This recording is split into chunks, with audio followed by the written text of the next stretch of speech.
is still good for Umalusi, while for DBE and SACE still a concern. But mainly the main internal control driver that requires intervention, and that was the main cause of the compliance finding for the DBE, is the review and monitoring of compliance. For the current year, we picked up material misstatements with regards to recording of irregular expenditure, which the department had to make adjustments to the financial statements and corrected those adjustments that we picked up with regards to irregular expenditure. And if you look at the middle table or bars or graphic, it shows that before we audited, the financial statements submitted by the departments were not accurate, or therefore, because of the misstatement that we picked up, whilst for Umalusi and SACE was accurate, and therefore we could not, we didn't do any modification required. But subsequent to the audit, or after the audit, for all the three entities, the financial statements were not modified, therefore resulting in unqualified opinions. So therefore, after we've audited the misstatements being effected by the department, then resulting in the department not achieving a qualification. The impact of the continued non-compliance is that it may lead to increment in irregular and fruitless and wasteful expenditure being incurred, and if irregular and fruitless and wasteful expenditure is incurred, it limits their available funds to attend to service delivery needs of the department. Honorable Chair, the next slide, we're looking at the financial health of the department. And here we looked at two particular indicators in terms of revenue management or debt collection, as well as the expenditure management. With revenue management, we looked at how long does it take the department to collect amount of money that's due to them, while with expenditure management, we looked at the extent of fruitless and wasteful expenditure of the department, as well as how long do they take to settle amounts that's due to creditors or their accruals that's in their book. And after we have analyzed the financial health of the department, we concluded that it was concerning, mainly due to the delay in paying of accruals. And when we looked at the aging of the accruals that were in the books of the department, we noted that it took more than 30 days for the department to settle these accruals that had been outstanding for more than 30 days. And if you take long not to settle your accruals or to pay your suppliers, then you end up attracting interest, which might result into fruitless and wasteful expenditure. Furthermore, when we looked at the revenue, collection of revenue, we noted that it took the department on average 830 days to collect accrued departmental revenue as a result of the overpayments on the projects. This is also due to the delays in finalizing the project after they've reached the practical completion stage. Honorable Chair, I'll move on to our analysis of compliance with key legislation. Here we're looking at the key non-compliance areas that we picked up for the department. And in the main, the most common areas of non-compliance related to procurement and contract management for the department. We also had non-compliances due to consequence management.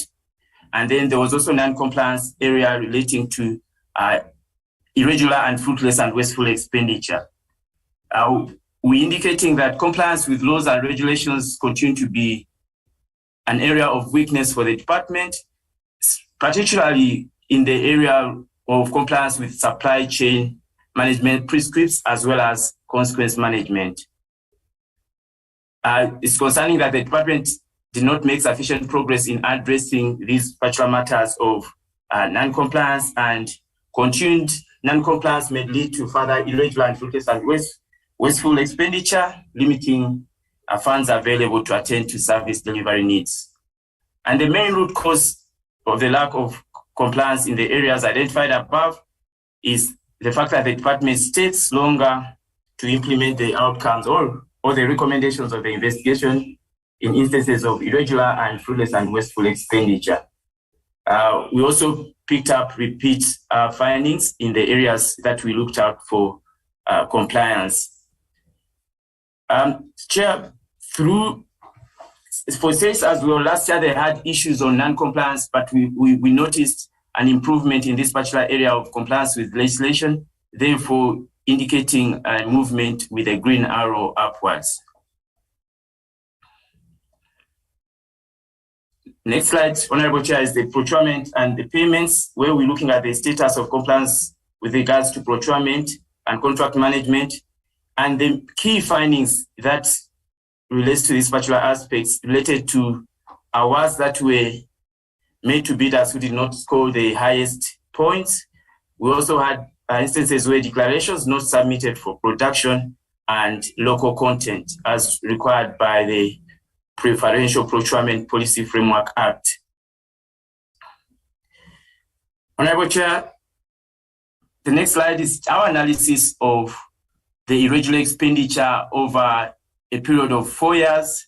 And when you look at 2018-19, 2019-2020, the irregular expenditure kept on increasing, and in the prior, it arose significantly and then reduced in the current year. And the reason for the 2020-21 increment in irregular expenditure was in the previous years, 2018, 2019, 2019, 2020, was because we used to qualify the department on the completeness of irregular expenditure, in that the department was not able to fully account for the extent of irregular expenditure that they were incurring in the department.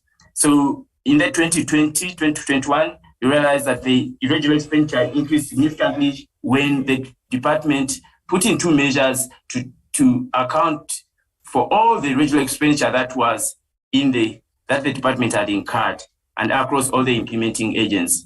So therefore, there's certain surge in the amount of irregular expenditure. And the irregular expenditure that has been incurred by the department is mainly due to non-compliance with supply chain prescripts. For the current year, the quantum of irregular expenditure was 1.5 billion, of which 0.6 billion related to expenditure on contracts that were already disclosed as irregular in the prior year.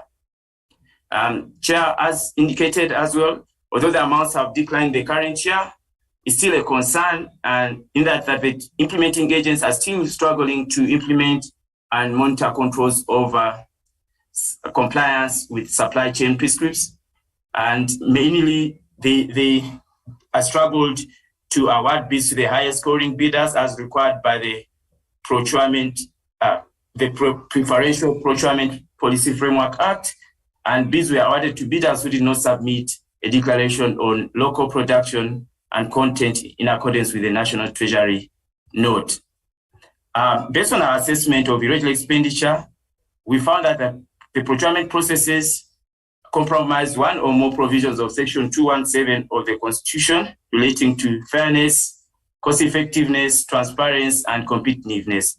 However, there was value for money on goods and services that were procured, and the impact therefore of, for example, of no declaration of local content or not considering the local content as required by the prescripts of the National Treasury instruction note is that the small and medium and micro enterprise might be disadvantaged, and uplifting of local business to boost employment severely affected as a result of that.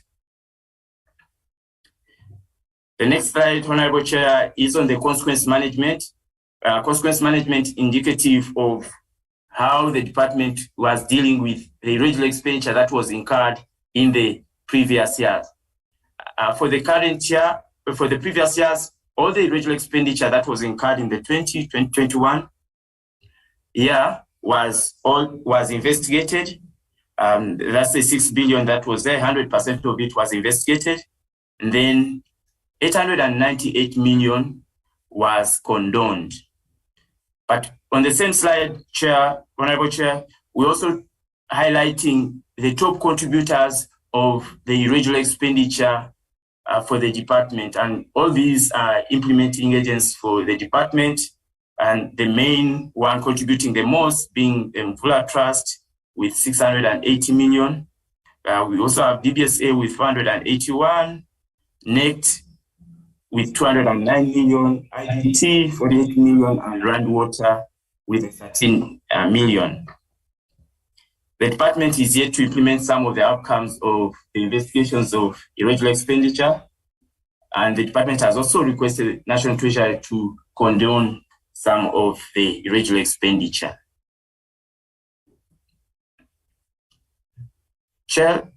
Honorable Chair, I'll also move on to performance information or how the portfolio did with regards to predetermined objective. And on the next slide, Honorable Chair, we will look at the quality of performance reports before and after the audit, and we also look at the key findings that emanated from the audit of predetermined objectives for the entities that received findings on the predetermined objectives, as well as analysis of the achievement of targets. When we look at the quality of performance reports before and after, for Umalusi, when they submitted the performance report, it did not have findings, therefore it's got a color coding. Whilst for the DBE and SACE, the annual performance report had material findings when we started auditing.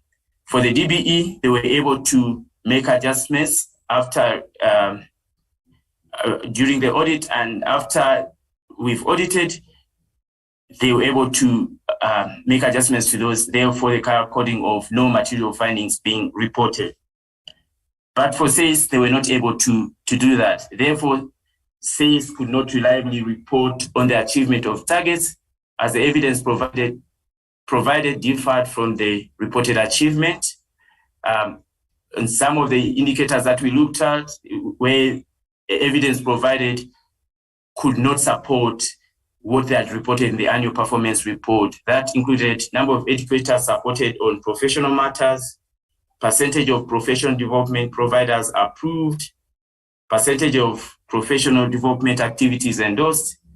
And the reason for that is because management could not prepare regular and accurate complete performance reports that are supported and evidenced by reliable information. We also picked up where indicators were misstated.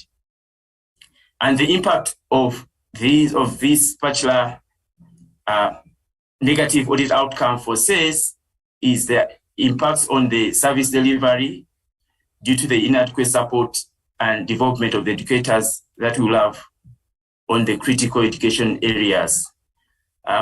On the far right, Honorable Chair, is just our analysis in terms of achievements of the target for the current year, 2021-2022, to say that the DBE managed to achieve 82% of the targets of all the targets that they put in the annual performance report, and the achievement was only 18%. For SACE, the achievement was 64% and non-achievement 36%. And then Umalusi was able to achieve all the targets that had set out to achieve on. Honorable Chair, I will then move over to material irregularities that we looked at for the current year, or the material irregularities that the department that were reported on for the department. But before I go through the details thereof, just to refresh our understanding of material irregularities and the extended powers that the amendment to the Public Audit Act gave to the Auditor-General with regards to material irregularities. And the amendment to the PAA gave us 3 issues in instances where the accounting officer is taking appropriate steps and is appropriately dealing with the material irregularities that have been reported to him. And the first one is it gave us powers to refer material irregularities to relevant public bodies for further investigation. Secondly, it also gave us powers to recommend actions to resolve material irregularities in the audit report or take binding remedial actions for failure to implement recommendations. Then thirdly, in instances, it also gives the Auditor-General powers to issue certificate of debt for failure to implement remedial action if the financial loss was involved. And on the next slide, Honorable Chair, is our, once we've identified material irregularities in our audit process, then we're trying to highlight the next steps and the responsibilities of the different role players with regards to dealing with material irregularities that have been reported. Firstly, I'll touch on the responsibilities of the accounting officer, as well as the responsibilities of the Auditor-General when we've reported on material irregularities. And I'll first deal with the first responsibilities or the next steps when it comes to dealing where the accounting officer is dealing with the material irregularities is where the accounting officer implements the committed actions to address the material irregularities and improves control to prevent recurrence thereof. Then the AG follows up in the next audit to determine whether the actions were implemented and outcomes were reasonable. If not, then we can include recommendations in the audit report on how the material irregularity should be addressed by a specific date. Then secondly, in instances where the material irregularity is referred to a public body, the accounting officer continues to cooperate with the public body and implements any remedial actions or recommendations made. The accounting officer also needs to improve the controls to prevent reoccurrence. Then from our side as the AGSA, we need to provide information on the material irregularity to the public body, monitor progress with investigation, and follow up in audits on implementation of any remedial actions or recommendations. Then the third instance where recommendation is included in the audit report, the accounting officer or accounting authority, they've got a responsibility to implement the recommendation by the date stipulated in the audit report and improve on the controls to prevent recurrence. Whilst as the AGSA, we need to follow up by a stipulated date to determine whether recommendations were implemented and audit outcomes were reasonable. If not, then we need to issue remedial action to the accounting officer or the accounting authority that must be implemented by a specific date. And then the last scenario, the last instance is where remedial action has been issued. In this instance, the accounting officer implements the remedial action by the date stipulated in the audit report and improves controls to prevent recurrence. Then the AGSA follows up to determine whether the remedial actions have been implemented. If not, issues a notice of intention to issue a certificate of debt to the accounting officer or accounting authority, and therefore also request a written submission of reasons not to issue certificate of debt within 20 days. So, Honorable Chair, those are the responsibilities of the accounting officer and the Auditor-General when it comes to material irregularities that have been issued. But below, in the same slide, is just the responsibilities of the executive and oversight. So firstly, in instances where the accounting officer is dealing with the material irregularity, the executive authority monitors progress and supports the accounting officer in addressing the material irregularity and improving controls. But for the oversight, also, they continue to monitor progress and calls the accounting officer to account for actions taken and outcomes thereof. Then secondly, where the material irregularity is referred to a public body, the executive supports the public body, supports the public body investigation and the accounting officer in improving the controls. If the executive is responsible for a public body, they also monitor progress with the investigation. And then for the oversight, they continue monitoring the progress with the investigations and call public body to account for the undue delays in investigations. In instances where recommendations have been included in the audit report, the executive monitors progress and supports the accounting officer in implementing recommendations and improve controls.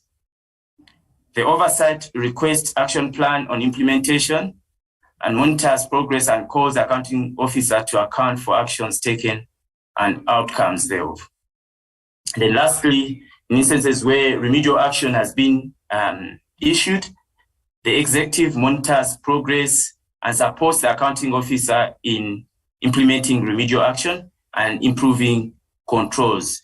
Then the oversight monitors progress and calls the accounting officer to account for actions taken and outcomes thereof.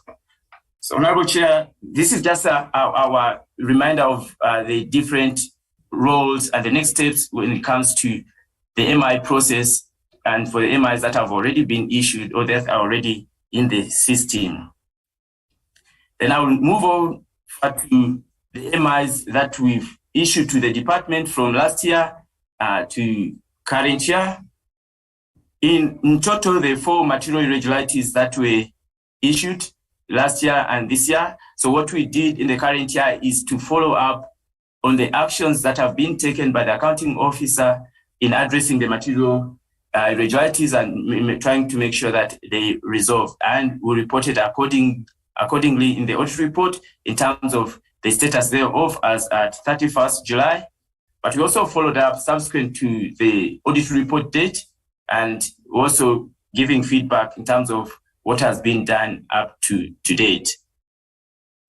The first material irregularity that I'll reflect on is the one that pertains to learner materials that were distributed to learners who did not qualify to be on the Karigudi program due to ineffective controls that were present at that particular point in time, and therefore leading to the department incurring a financial loss.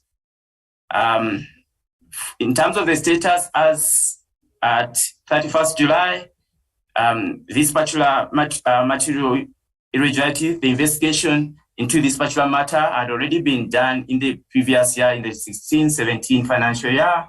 The accounting officer had already instituted disciplinary actions against the officials responsible for incurrence of these material irregularities.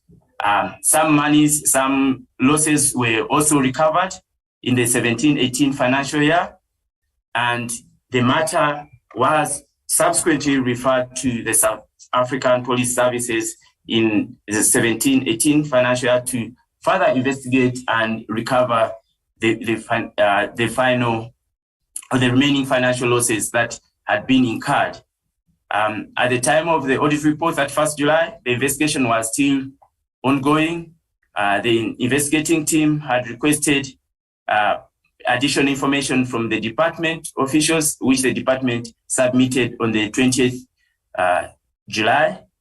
And subsequently, the audit report, the investigating officers also met with the DBE officials where they requested or asked for more information and asked for more questions regarding the material irregularities and requested the DBE to share some of the investigations that had already been conducted by the department.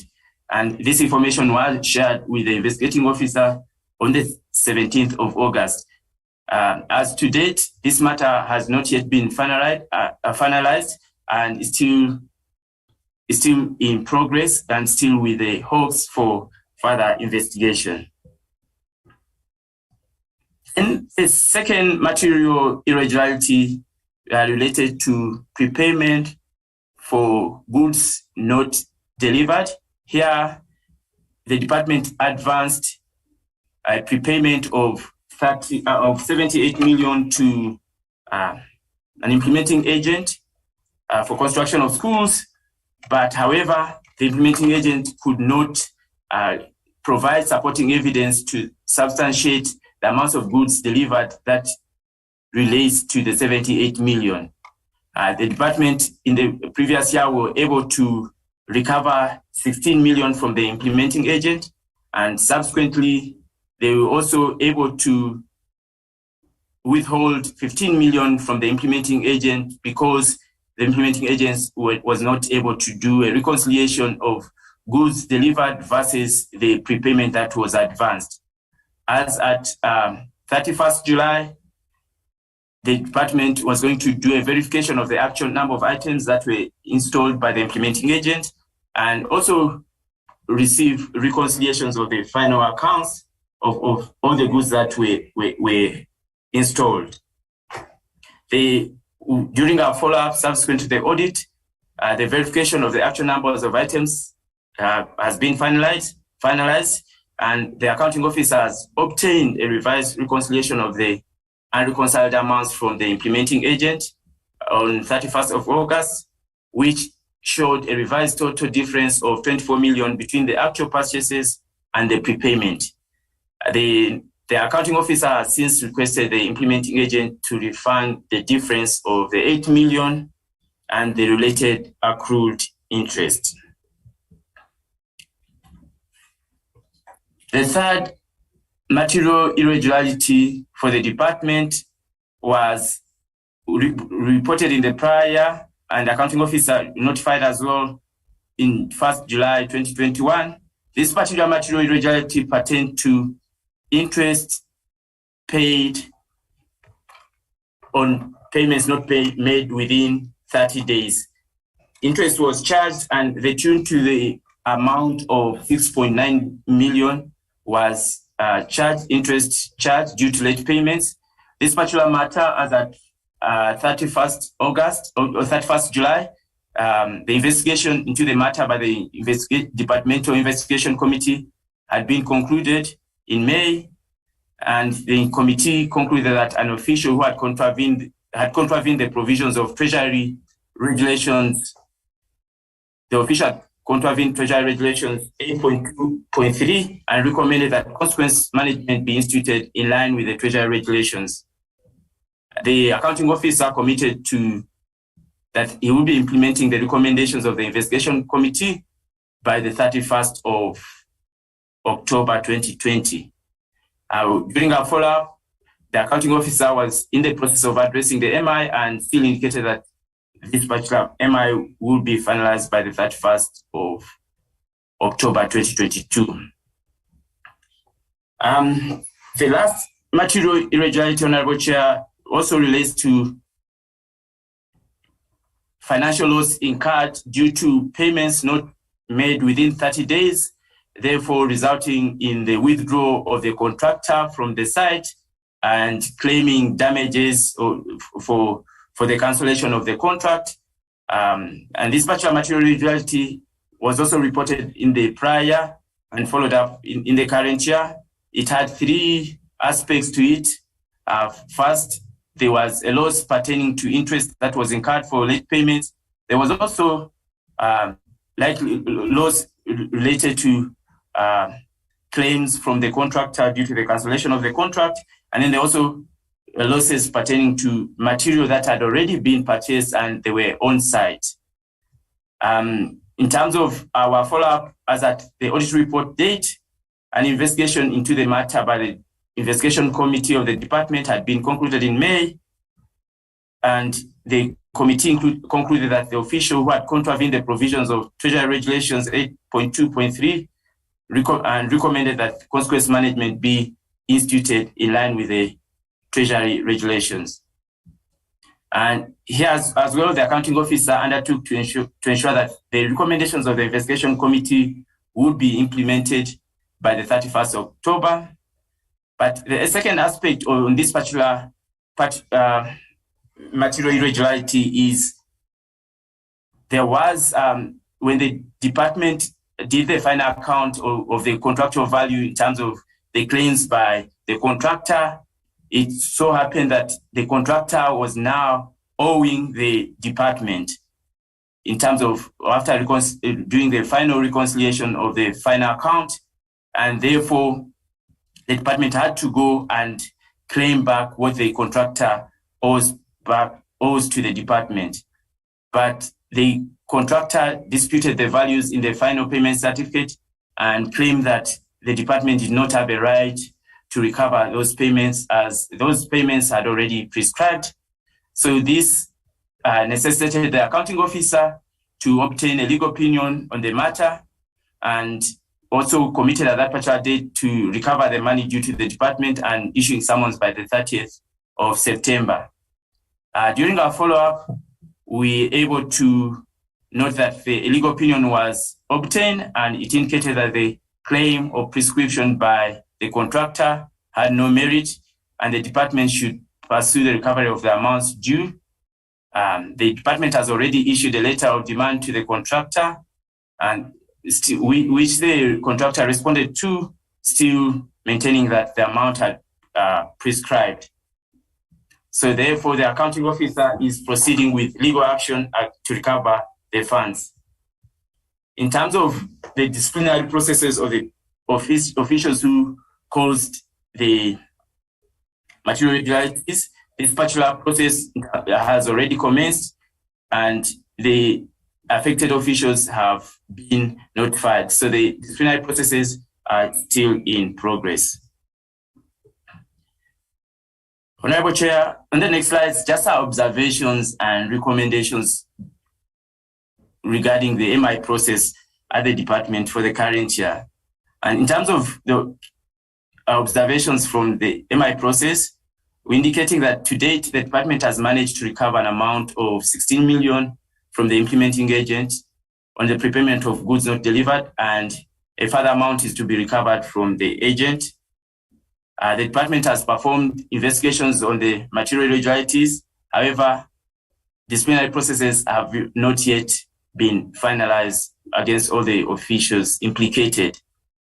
And our recommendations to the portfolio committee is that the portfolio committee should regularly follow up on the implementation of appropriate actions to resolve the material irregularities, should also follow up on the status of the disciplinary actions against responsible officials, and recovery of the losses that the department incurred. Honorable Chair, these are conclusions and recommendations in terms of the key root causes and what the entities need to do to improve on the audit outcomes. The key root causes that we picked up or that we observed is for the DPE and SACE, they did not implement effective preventative controls over preparation of financial statements and annual performance report. They also, for DBE, that it did not put adequate controls to prevent non-compliance with procurement legislations.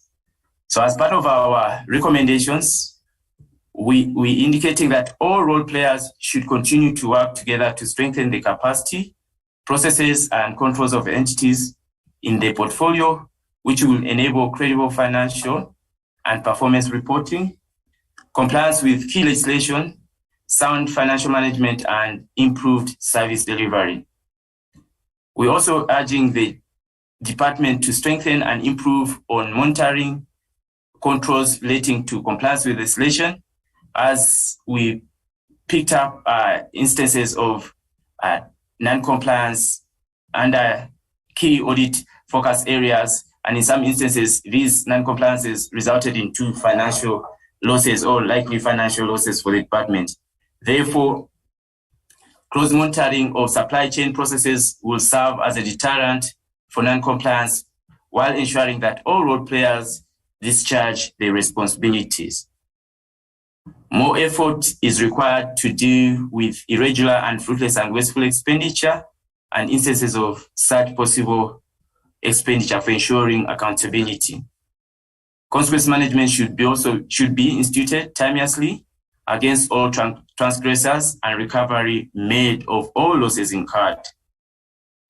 Lastly, also indicating and recommending that institutionalizing financial disciplines at all entities is still critical.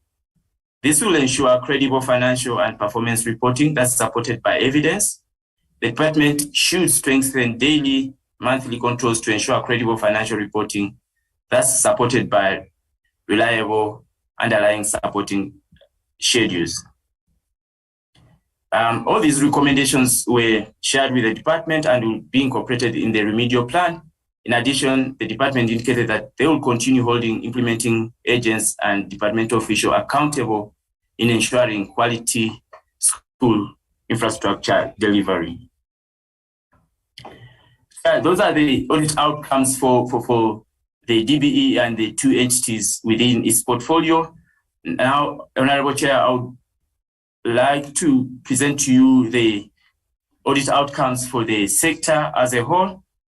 And here in the first slide, on the far left corner, just a comparison of the audit outcomes for 2021-22 versus the audit outcomes for 2020-21. The color codings are still the same, where we're saying green is indicative of unqualified with findings, and then green is indicative of unqualified with no findings, yellow unqualified with findings, and purple qualified with findings.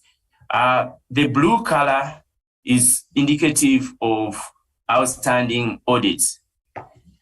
So for the current year, in terms of our analysis, one department, by the time we prepare this presentation, the audit outcome of the Northwest was still outstanding, therefore indicating 11% out of the 9 provincial departments. And for majority of the auditees within the sector received unqualified with findings, and those are 6 departments which include Gauteng, Northern Cape, Western Cape, Mpumalanga, Free State. Yes, those are the ones, the 6 of them that received unqualified with findings. And then 2 of the entities were qualified, and the main qualification area is due to the qualification was on 2 departments, the Department of the Provincial Education Department of Eastern Cape and Limpopo. And the qualification areas was on the accounting for infrastructure assets. And for Eastern Cape, mainly accounting for immovable assets, the information or the figures that were reported in the financial statements were not fully supported by reliable schedules. And similarly for Limpopo, the information that was accounted for commitments was also not fully supported by reliable supporting schedules, therefore resulting into the qualification.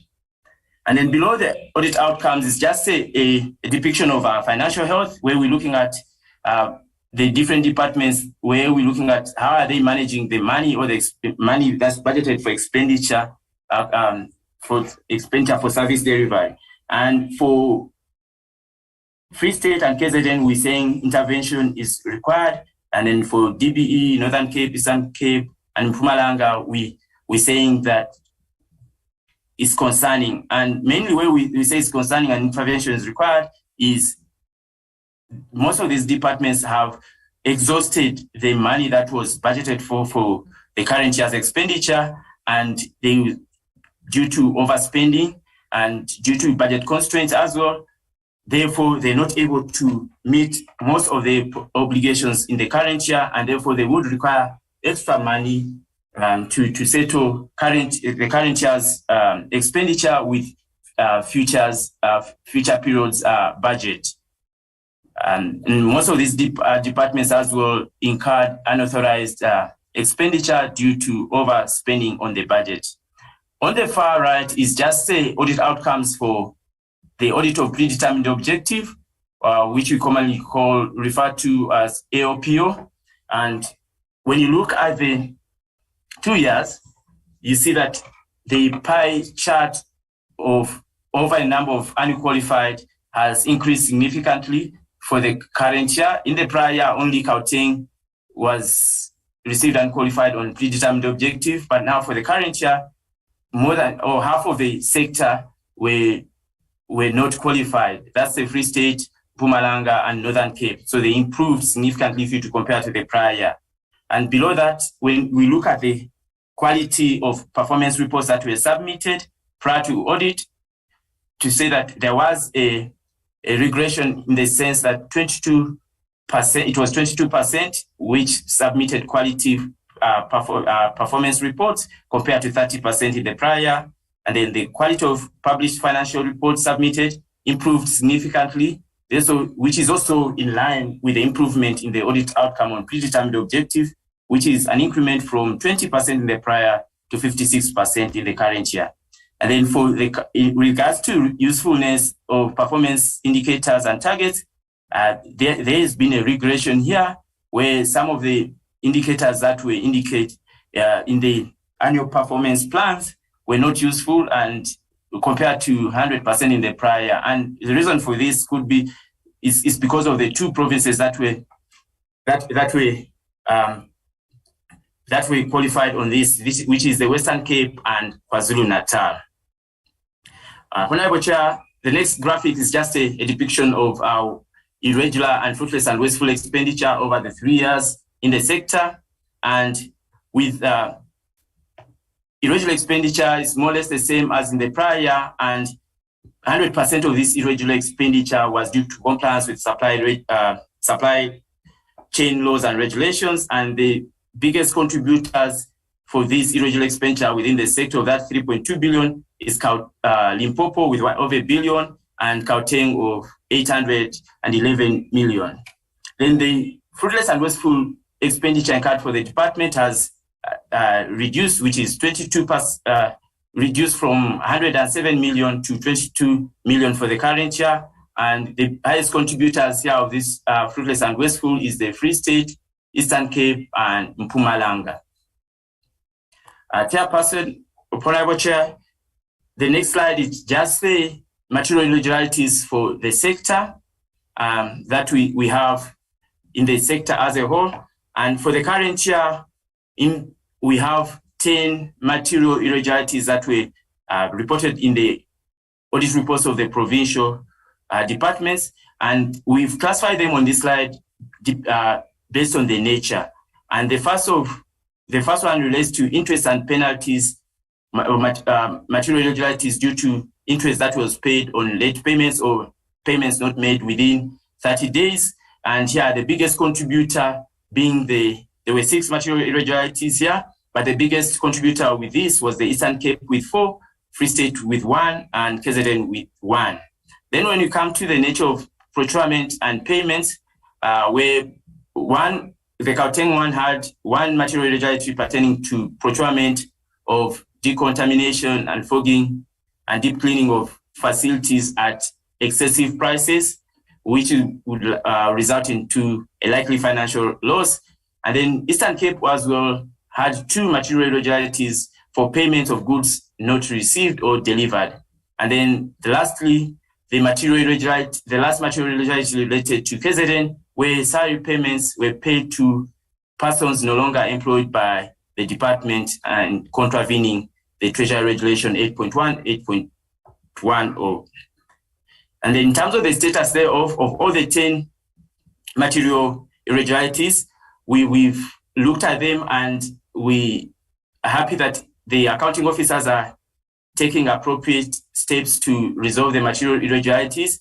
And one of the material irregularities for the Free State had been resolved.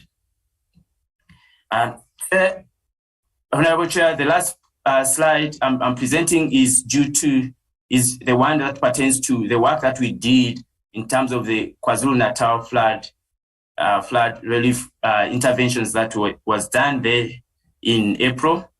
And here, Honorable Chair, we looked at the 356 schools that these particular interventions that were damaged in the KZN and repairs are not yet started. But our main focus, specifically for the education sector, we looked at the mobile units that were being planned as interim relief. The department had reported that they had completed 53 installation of 53 mobile units. And from our selection criteria, we selected 15 mobile classrooms, one costing 249,000 and 1 mobile kitchen costing 187,000 at 5 schools. And some of the key observations that we picked up was that there was lack of coordination in the department, resulting in inadequate needs assessment. For example, where only 13 mobile classrooms were allocated for 880 learners. We also picked up procurement weaknesses where pre-qualification criteria used were not in line with preferential procurement regulations, and suppliers were pointed to a panel that did not meet the pre-qualification criteria. There was also instances where incomplete installation of mobile units. Of the 53 units that had been reported as complete, none of them had been, 16 of the units that we looked at had been completed during our site visits, and handing over had not taken place. We also observed that deliverables were not according to specifications, where various quality defects, including poor positioning, instability, poor support, electrical non-compliance, and inadequate weatherproofing were identified. We observed that equipment and learning materials were not delivered. And in terms of the impact, mobile units not in use, learners are using crowded and structurally unsafe classrooms, risking injury. And the key root cause, Honorable Chair, is the lack of coordination in the department due to poor monitoring and oversight of installation and the quality of units and suitability of land. And our recommendations or actions we call is the infrastructure stability issues to be addressed immediately, reporting outputs to be defined and staff to be properly trained, and all the 76 planned units to be inspected for compliance and quality, and all remedial work to be fast-tracked before payments are made. Honorable Chair, I will now hand over to Dr. Rambau to take us through the value add work that we did in this education sector. Thanks.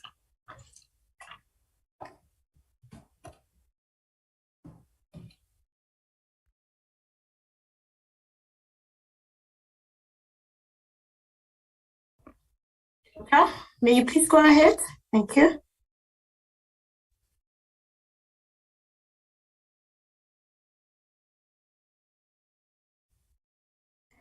You're mute, Dr. Rambau.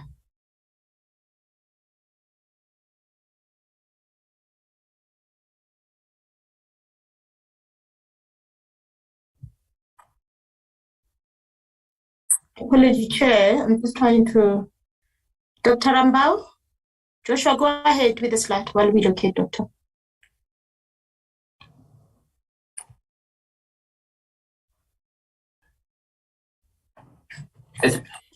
Joshua, go ahead, please. Thank you.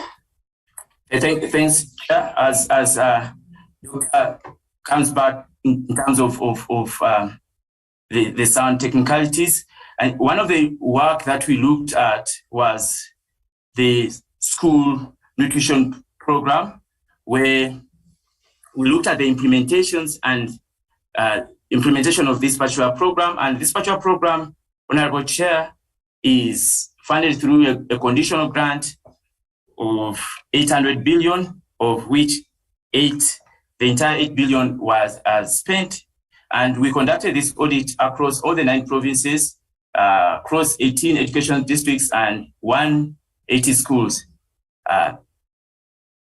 One of the key observations is that we picked up was that the schools did not manage the school nutrition program effectively in all the provinces except Gauteng, where we noted that some schools did not have a functional national schools nutrition program. Committees and coordinators in some of the school committees were not aware of the roles and responsibility.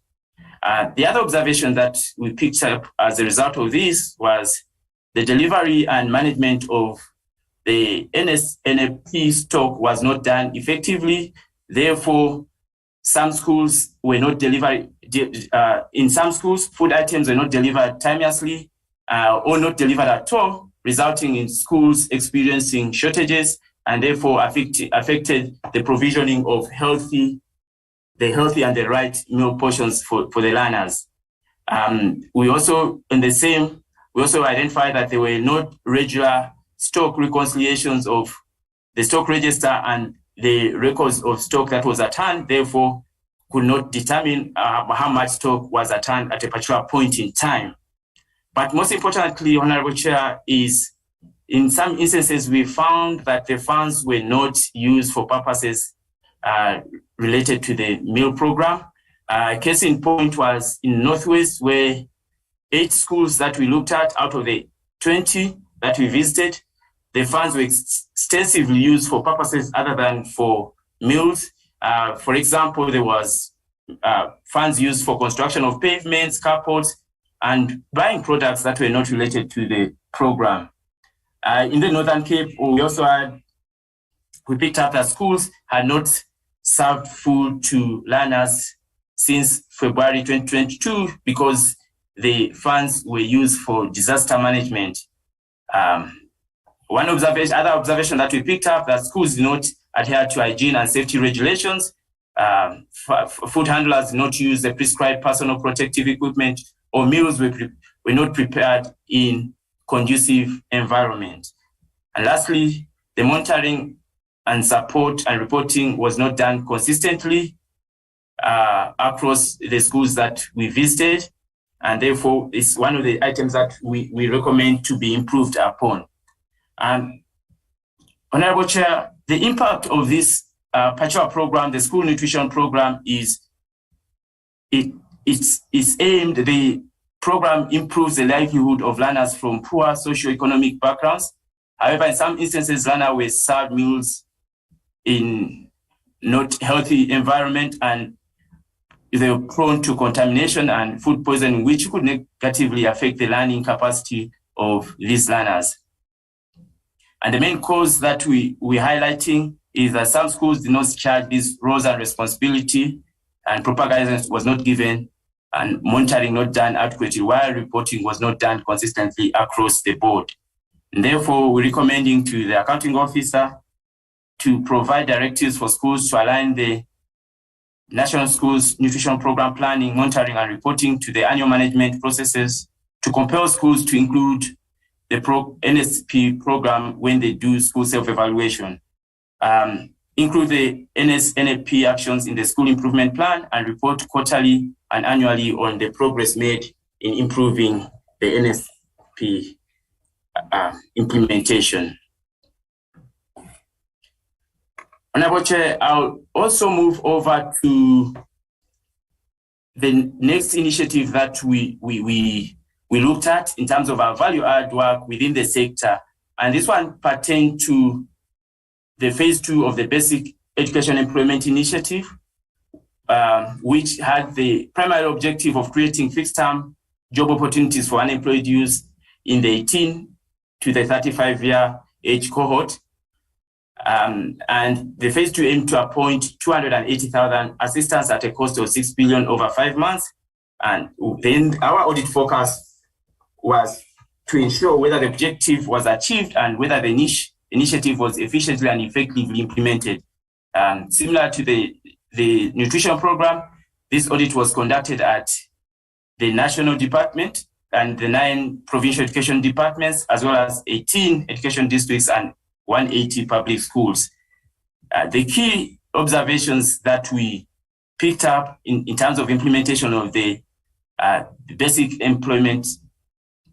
Education Employment Initiative was regarding recruitment and the appointment processes, where assistants who did not meet the appointment criteria in terms of qualifications and age, or youth without criminal records, or youth not receiving other incomes or stipends and grants. So like I indicated, this particular program was aimed for 18 to 35-year-olds, but we noted in most of the instances, in some instances, that it accommodated people who were not eligible for this, who were over the 35-year age gap. And we also noted that contracts and job descriptions for assistants did not conform to the project framework. Replacements were not appointed upon contract terminations. Some of the appointed assistants did not acquire formal training as it was required by the framework. Instances of double dipping, especially with the SRD grant, were prevalent in all the 9 provinces, resulting in an average of 53,000 assistants also receiving SRD grants per month, with a total SRD grant payments of 150 million over the 5-month period to be appointed assistants. The other key aspect or deficiency that we picked up in terms of the program was regarding the attendance, leave administration, and payment of stipends. We noted that there was inadequate management and monitoring of assistance because daily attendance was not adequately recorded. This, together with the late issuance of guidance on pro rata payments by the DB in December, resulted in absenteeism exceeding the entitled leave as per the framework without pro rata payments being implemented. Pro rata payments were also not implemented where appointments and terminations took place during the month. And lastly, incorrect calculations of UIF resulting in overpayments of assistance and under deduction of UIF contribution to be paid. And in terms of our impact assessment, the full use was not made of the opportunity to improve the youth future employability as intended, among other objectives. And the main cause for this was short-term nature and limited capacity in the PDs, resulted in the initiative being implemented under constraints and competing priorities. Training was hampered by delayed procurement of training services, non-availability of transport and accommodations, and network issues. Progress was not adequately monitored and reported to enable timely corrective actions. Then, Honorable Chair, we're recommending that dedicated staff should be made available by the education departments and schools to efficiently and effectively implement short-term projects such as the Basic Education Employment Initiative, including recruitment, appointment, management, as well as monitoring and reporting. And lastly, intergovernmental processes should be improved to ensure double dipping does not take place. Chair, I'll stop here and allow Lutfi to take us through the infrastructure. Good morning, Honourable Chair and Honourable Members. I'll take you through the infrastructure. On the next slide, Joshua, the focus areas for infrastructure for this year was on the education infrastructure grants, as well as the schools backlog grant focusing on ASIDI. Our scope involved 27 projects, which was 3 in each province, and 3 projects for ASIDI, with a total contract value of 1.75 billion. We did a follow-up of 24 projects. On the next slide, Joshua. The infrastructure project lifecycle is what we had audited as part of the infrastructure review. This involves looking at planning, project implementation, project management, as well as commissioning. Under planning, we would look at how the needs assessment and planning processes were done, whether there were feasibility studies done, whether there was budgeting and designs also in place. For the project implementation, we usually look at the professional services that was contracted in with regards to also looking at the monitoring and supervision on the project. On project management, our focus is mainly on time, cost, and quality of the deliverables of the infrastructure project. And on commissioning, where applicable, we had looked at whether the facilities had been completed and used for its intended purpose, and there was actually optimal utilization or not. The overview across the sector, with the exclusion of Northwest Education, as they had not yet signed off as of the 1st of September, many of the provinces had findings around project implementation as well as project management involving time, cost, and quality. The only province that had no issues was on the Western Cape. Joshua, on the next slide. With the high-level findings that we have, the deficiencies that we've identified was on the areas of inadequate project planning, and that leads to areas where if there is inadequate project planning, usually it results in compensation events or actually variation orders, which then impacts on the timeliness and effectiveness of delivery of finished facilities. If you look at also the deficiencies around ineffective project implementation, which includes the monitoring and supervision, as well as the lack of consequence management to rectify problems and to encourage accountability from both client and contractor, we found that that leads to areas of where if there were stumbling blocks or issues that may arise, it doesn't get dealt with in a very timely manner during the execution of the infrastructure project. We had also identified deficiencies of the ineffective project management, and that was ultimately resulted in progress that remained slow, and ultimately there were delays on the project delivery, and usually that results in increased project costs and in some instances financial losses. We also had poor workmanship and quality issues in some facilities. On the lack of intergovernmental relationships, this was in particular to some of the ASIDI schools, and where the actual impact was that the schools were not fully utilized. We did do the follow-up of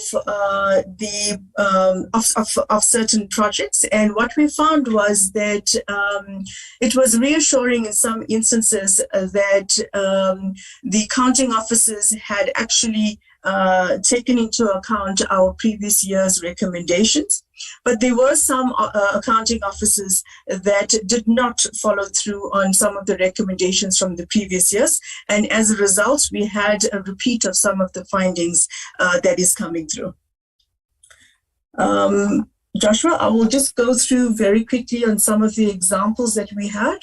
On the issue of inadequate planning, an example was the Laar School Frikkie Meyer in Gauteng, where this was a facility or a school where there was to be refurbished, and that had been delayed due to results of poor planning.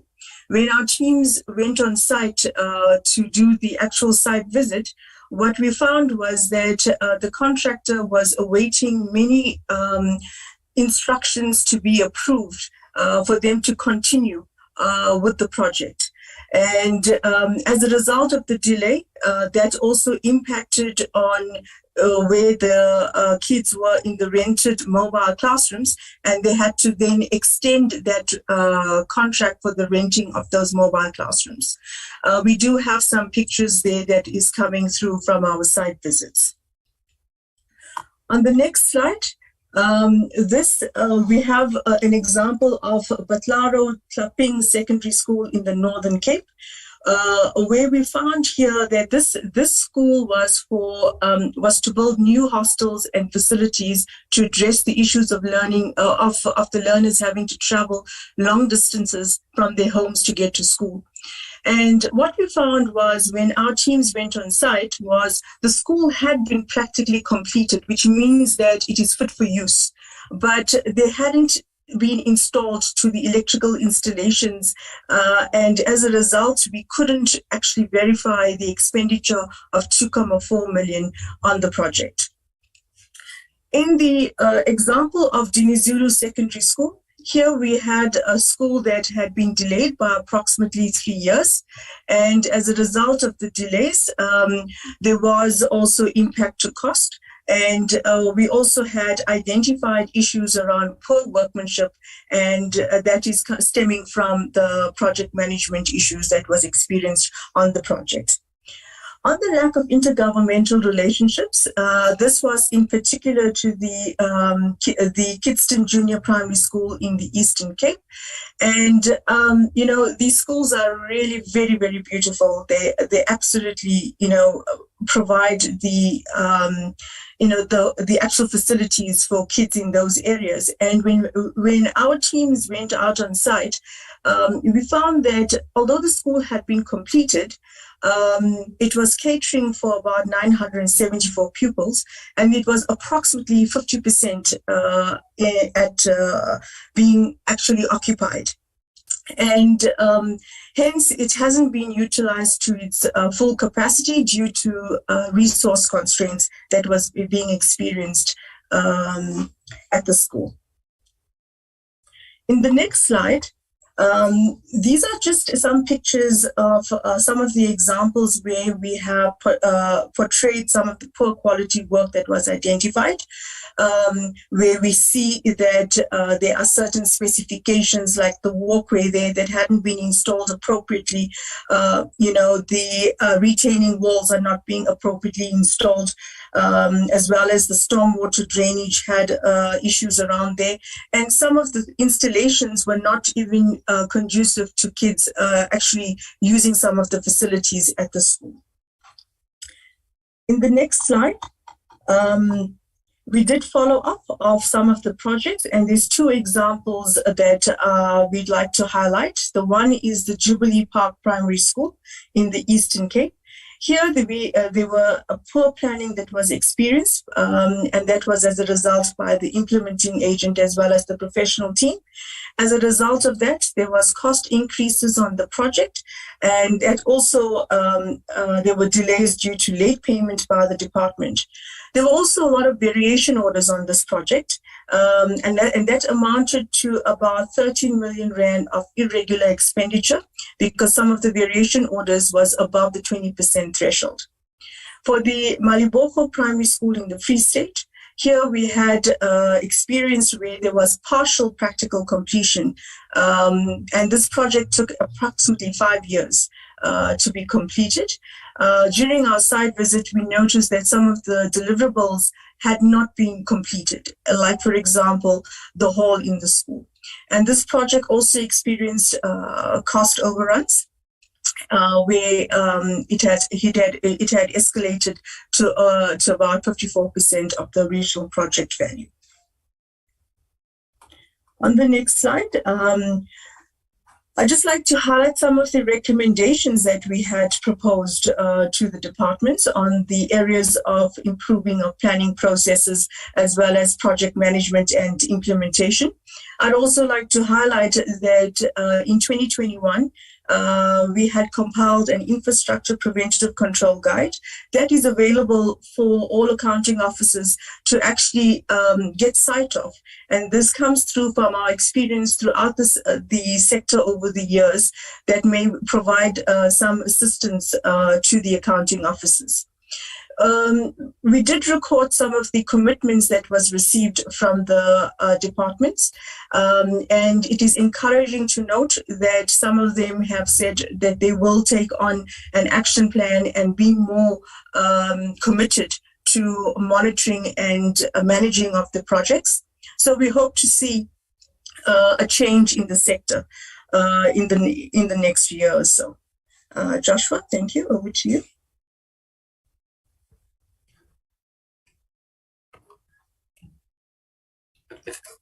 Thanks, Bukish, and thanks, Honorable Chair. The next slide is just our recommendations to the sector in terms of improving the audit outcomes going forward. And then the next slide as well is some of the recommendations that we're requesting or asking the audit committee to take up in terms of following up with the accounting authority and in improving the audit outcomes and the deliverables as required by those departments. I will now hand over to the BE to close our presentation. Thanks. Thank you, George. Thank you, Bukish. Honorable Chair, that will be our summary, but I think a key to note is the work that still needs to happen with regard to infrastructure.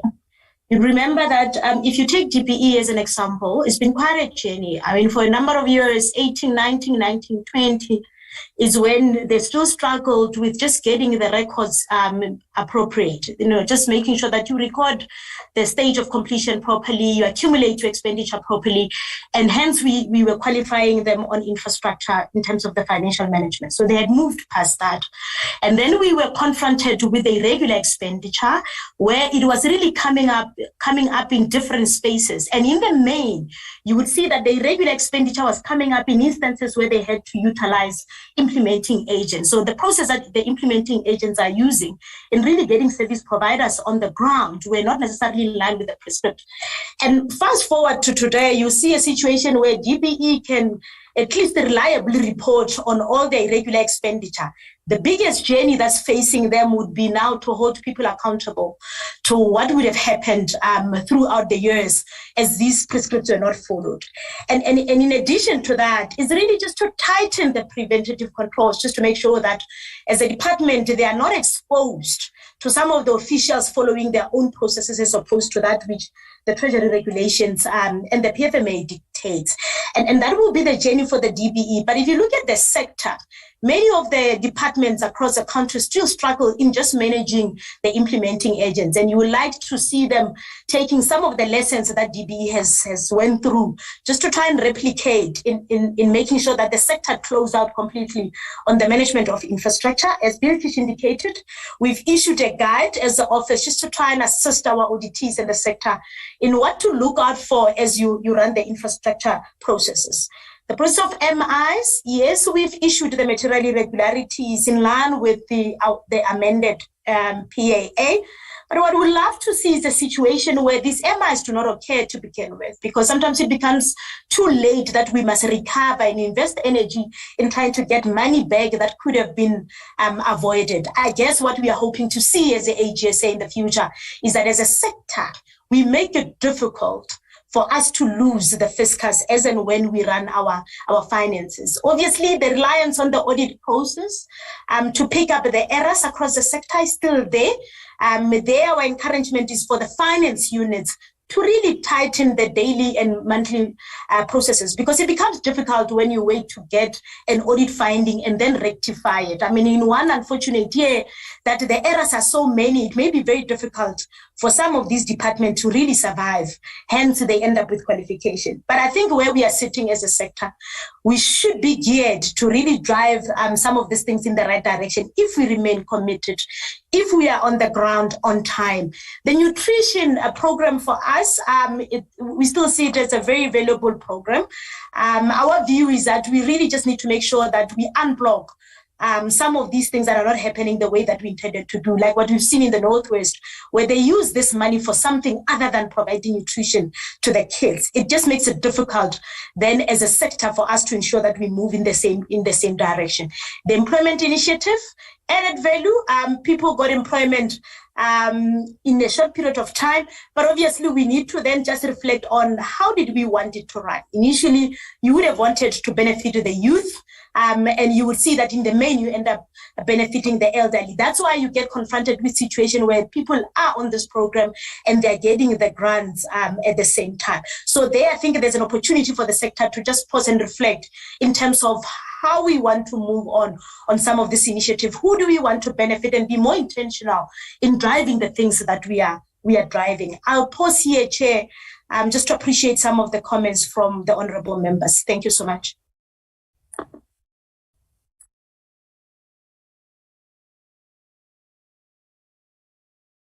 Thank you very much, Gabo and the team, for this presentation.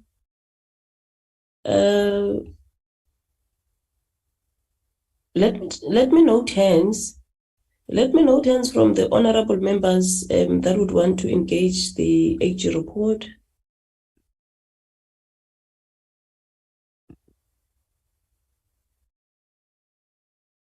Or are we fine with the presentation from the Auditor-General as is?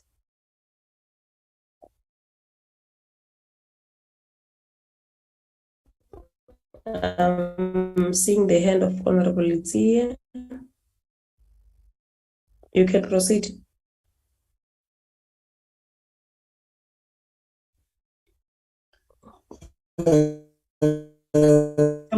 Good morning, Chair. Are you noting others, or can I? Okay. What is happening? Why do you sound very far? Is it? I don't know. My device is still the same, and I don't know. It's only my voice that has. Yeah, you are fine now. You are fine. You're fine. You can proceed. All right. No, thank you very much, Chairperson. Good morning to yourself and Good morning to the department, honorable members. Good morning to the AG and our entities who are here today, Chair. I would request not to open my video because my network has not been good. Let's appreciate the presentation from the Auditor-General of South Africa. Very comprehensive report, looked at all possible audit issues they could look at, and we really appreciate that. From their presentation, they also went and did some to look at some of these projects that would have been happening throughout the financial year. We really appreciate that. Chair, concerning for me is that on a regular expenditure, there are provinces that did not improve. There are, I don't know whether they had audit plans to address issues raised in the previous financial year, or what happened, because they did not improve. They still had high numbers of irregular expenditure. I don't know what to do, Chair. I'm not sure, Chair, if you remember. I think in 2020, in Parliament, Chair, we had a discussion and we said there must be certain acts that must be augmented to give Auditor-General teeth to bite, because we were concerned, Chair, that Auditor-General makes findings against departments, against entities, year in and year out, and there's nothing that happens. And we're supposed to, I'm not sure if that was done, to, strengthen those acts so that when Auditor-Generals find repeat offenders, they are able to bite, because it looks as if Auditor-General will do this until 2060, until 2099, find issues against entities, against departments, against the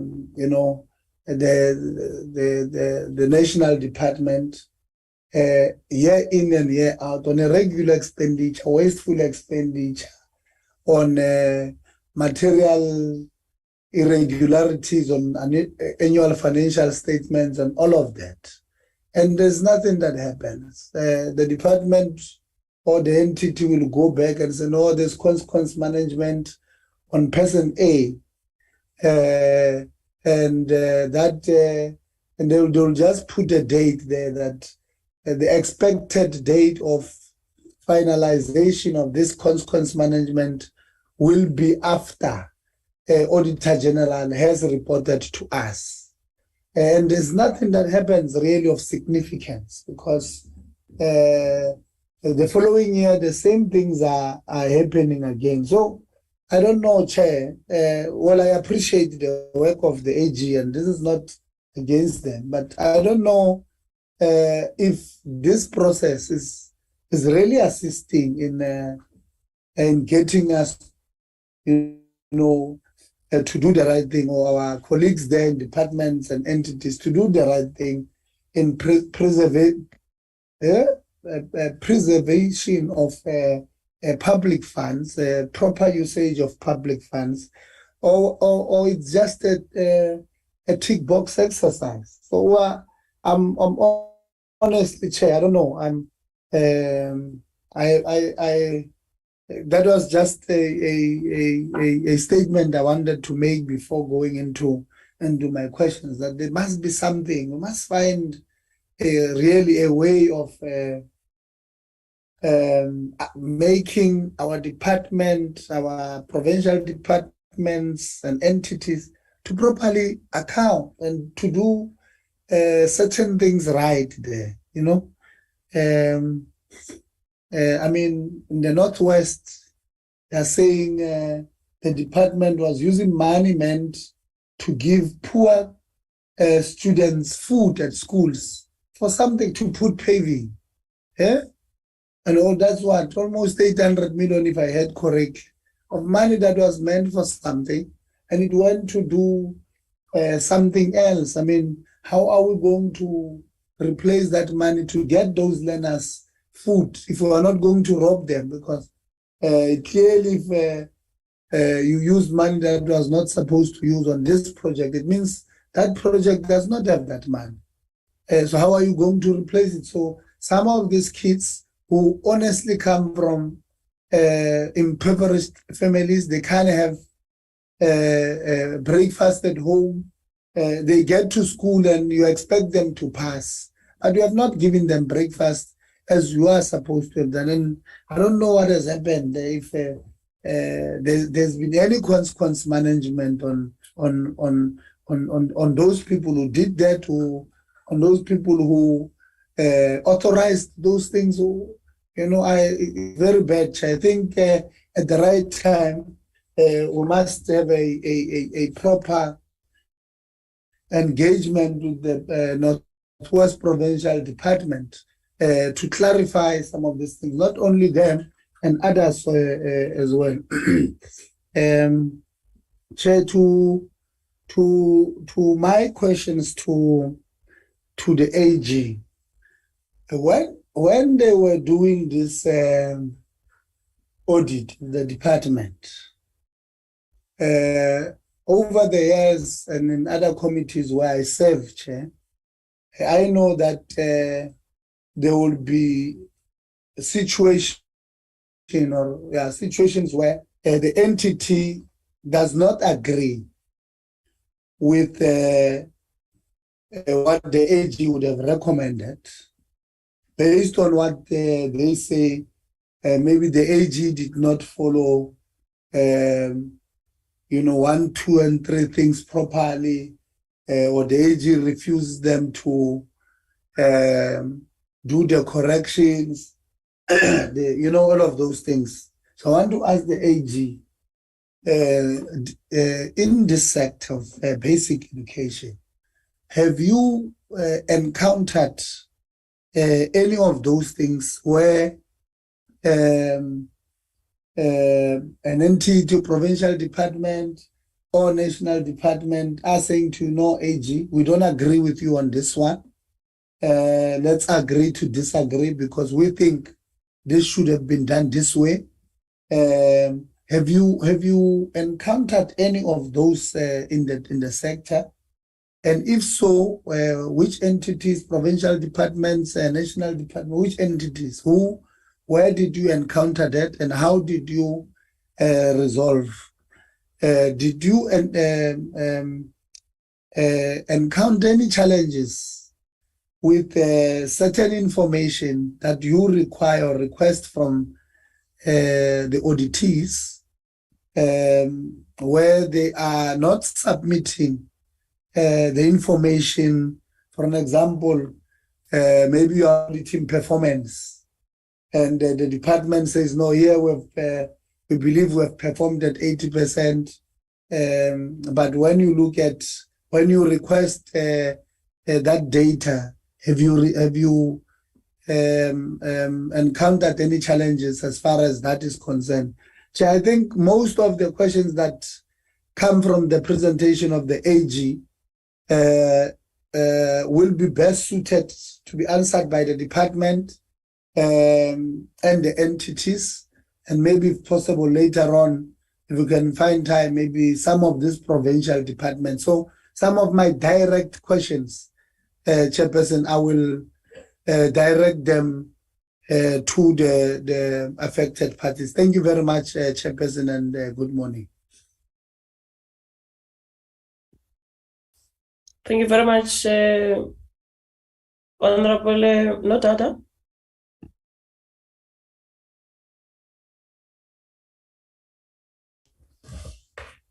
Thank you so much, Chair. Chair, can I just check if I'm audible before I start? Yes, yes. All right, cool. Thank you so much for the presentation, AGSA. It's truly appreciated. And I think, Chair, this has confirmed a lot of what I've been raising in the past 2 years at pains, particularly around implementing agents. And, you know, at times it's viewed in whatever way it is viewed. But the reality of the situation is that it has come out very strongly in the presentation by the Auditor-General, and its potential and already currently impact on the service delivery component of education. And it's quite worrying that, you know, largely the irregular expenditure that comes from the department is placed at the doorstep of the implementing agents. And it is quite interesting that the AGSA continues to further raise other issues, such as the usefulness of some targets, you know, the audit recommendations not being implemented, and basically some of the challenges that we pick up on the entities that are there and the provinces. Now, Honorable Lutia covers it very well when he says at the end of his, you know, interaction, is that majority of these questions, in fact, 99% of them must be placed at the doorstep of the department. But also, beyond just the questions, I think the recommendations that we make as a committee based on these audit findings become very, very critical, because we are an oversight body that is supposed to ensure that whatever is implemented in the executive has a significant impact on the lives of the people that elected us to serve on these committees in Parliament. Now, my questions are just twofold to the AG, and I hope maybe if the answers, you know, can't be provided immediately, you know, they can be later sent to us. The first one is around the implementing agents. And the question is this: there's a slide where you have done the oversight to some of these schools to physically see things for yourself, which is something I strongly believe in. And part of the example that you cite here, I think, is Jubilee Park Primary School. You go into detail about you know, the deviation of the allowed percentage of 20% to, you know, to deviate in the project, you know, resulting in a project being over 13 million on irregular expenditure. The question I have is that of the schools that you've have done audits on, I think the number was mentioned you know, during the presentation. I'm just not sure of the exact number now. How many of them have you picked up that the project itself, in terms of what it was budgeted for, has exceeded that 20% room of being adjusted to ensure that it is completed?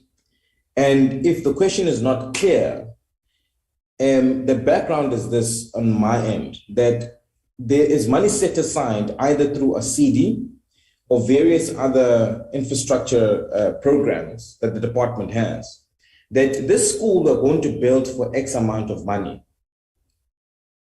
Because of maybe the challenges of implementing agents or the irregularities or the delays thereof, whatever the causes of that are from the implementing agent side, the project cost ends up being an amount that is bigger than what was originally budgeted for, and in some instances even exceed what is required for them to adjust that budget.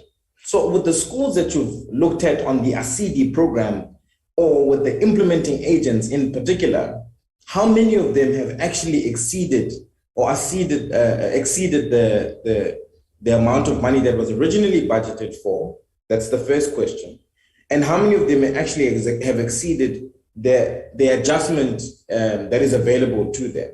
And the reason I ask this question is because I've asked this question to DBE before, and there was no forthcoming response. But you have a specific group of schools that you have now audited and engaged.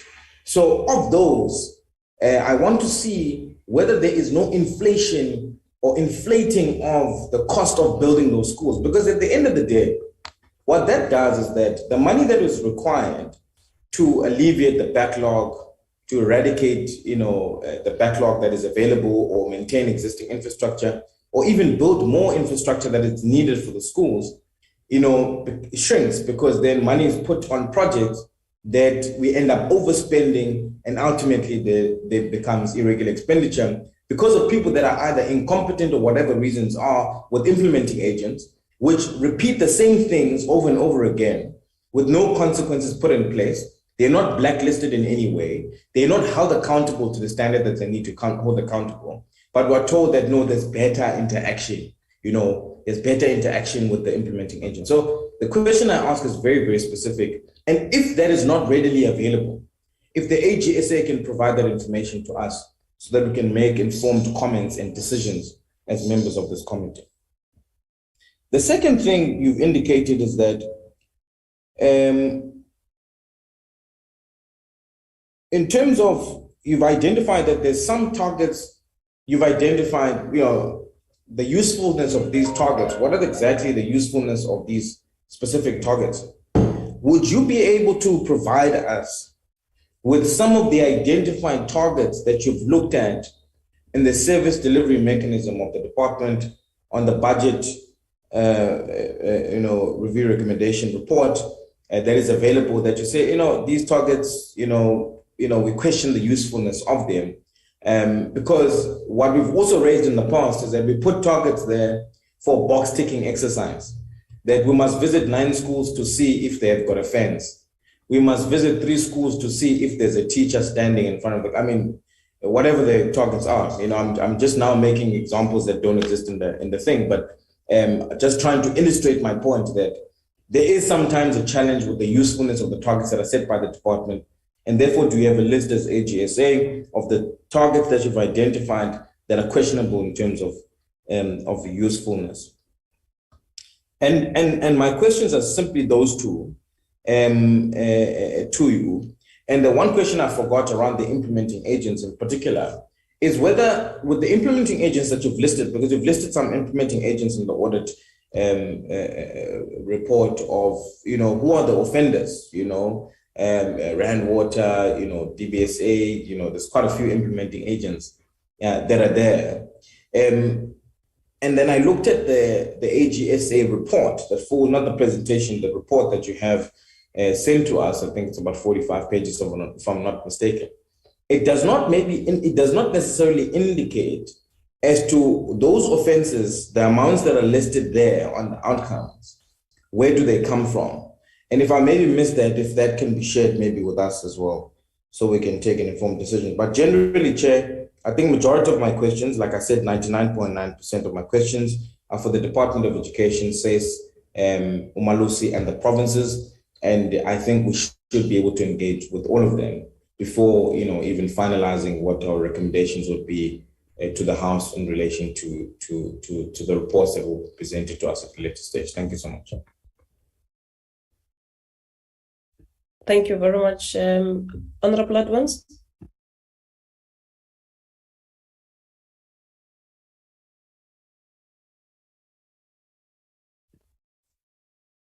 Honorable Advance. Thank you very much, Chairperson, and good morning to yourself. Good morning to the honorable members. The Office of the AG led by Ms.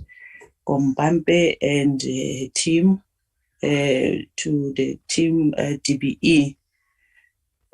Chair, let me also join members in appreciating the report, the audit report of the departments, the agency, its agencies, and also the provinces. It is very informative, and I think it will also serve as a guide when we do our own oversight work as the portfolio committee. And Chair, let me also take this opportunity and pose some of the questions, as I also agree with the honorable members that spoke before me that most of the questions, to be correct, are actually to be posed with the department, but we'll do that at the right time. But also on the report that we received, there are several concerns that the AG has raised, of which I think also they pose as a concern when it comes to the quality of education and also in delivering services to our people. Chair, the first concern, I think it is with regard to the Northwest Province, as the AG has alluded to in their presentation, that firstly, they did not submit in time. Maybe if they could share with us what were the challenges of them not submitting in time, and also what will be the implications thereof of not submitting in time, because as the presentation went on, you'd realize that there are so many challenges that are being observed in the Northwest, that money was not spent where it was supposed to be spent and all those things. So if maybe they could share with us if they have any idea why they were not, did not submit in time, and what will be the implications thereof. The second concern is with regard with the assistants, teachers or staff that were employed for the number of months in schools, and there were certain challenges that were encountered both by schools, the department, and so forth. And if maybe we could also see, we actually see that there is a new advert that is out, but I think also this question will pose with the department, if there are any, systems in place to make sure that the same challenges, they are not going to reoccur. But from the Office of the AG, we'll also want to hear what will be their advice and recommendation to such a concern that they have raised, how to remedy this challenge before the new intake in 2023. And secondly, Chair, it is with regard to the lesson learned on the COVID-19 that we went through as the country and the world. What is it that the AG actually saw that must be done differently? Because Chair, now it seems as if we went back to doing things in a normal way that were done before COVID. Because during COVID, there were preliminary audits that were done. We saw very, active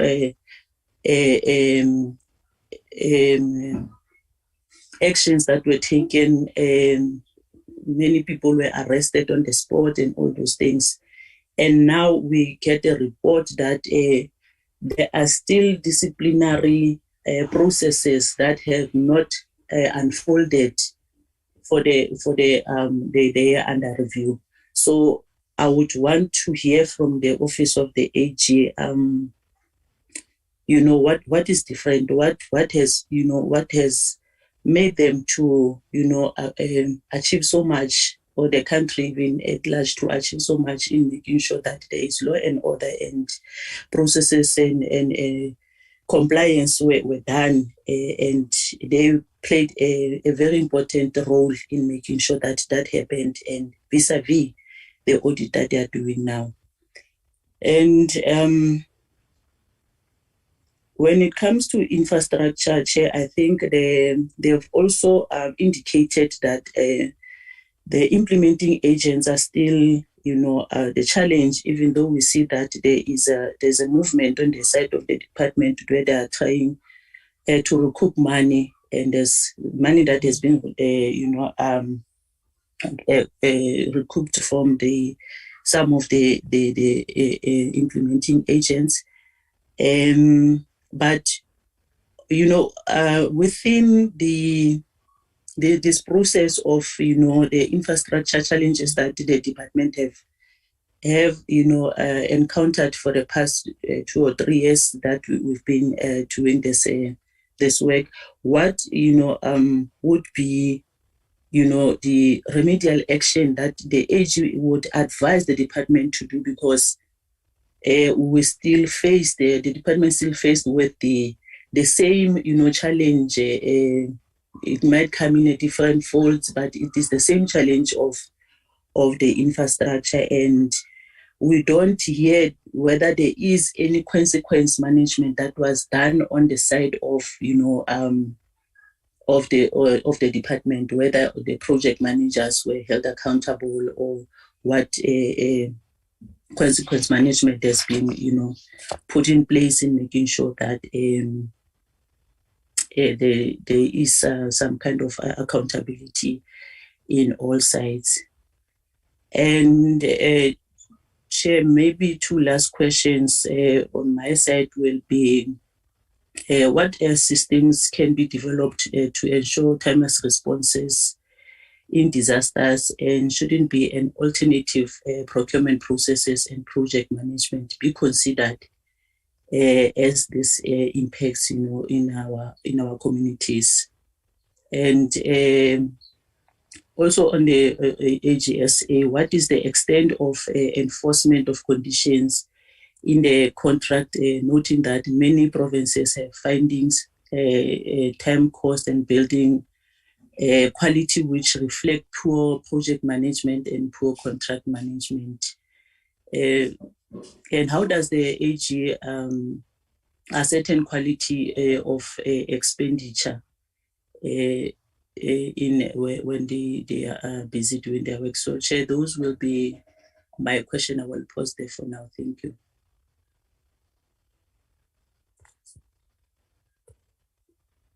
Thank you. Honorable Muratsetla. Leaders Tulo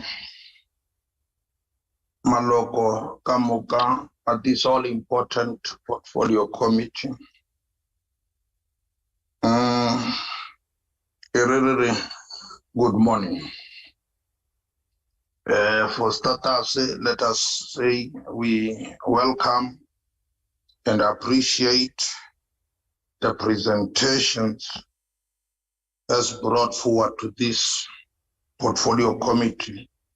I've got 1 or 2, 3 questions, Chairperson, and thank you for the opportunity. Straight to the AG, the Auditor-General report.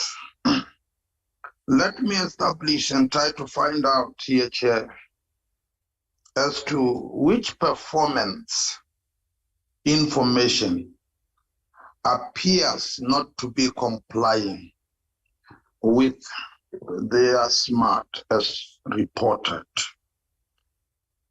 And number 2, on the FFC, how does the FFC ascertain the quality of expenditure as contained in this report? And number 3, which are the specific programs, the specific programs that the FFC identify as not equitably supported? Because failure to identify, it would mean it is going to create a problem in as far as trying to beef it up is concerned. Maybe the last question, Chair, which becomes more problematic. The COVID era and the Ukraine invasion, the two have affected almost each and every aspect of our lives. Now my question is, noting the budget allocation to the department and the growth of grant expenditure that is always on the decline. That's what I say, we are all and equally affected by these two absurd incidents. You see, every time when the report came, we were told that there are budget cuts. So everything appears to be on the decline, especially if we are just going to look at one side. Now my question is, how can the department attract financial support outside the fiscals to support its policy objective? I'm talking about makeshift arrangements here, realizing that we are forever faced with the budget cuts. How best can we, or the department, or what is the advice to the department to go out and outsource, if it be possible, for the department to be able to support its policy objectives? Maybe I can just stop there for a while, Chairperson, and thank you.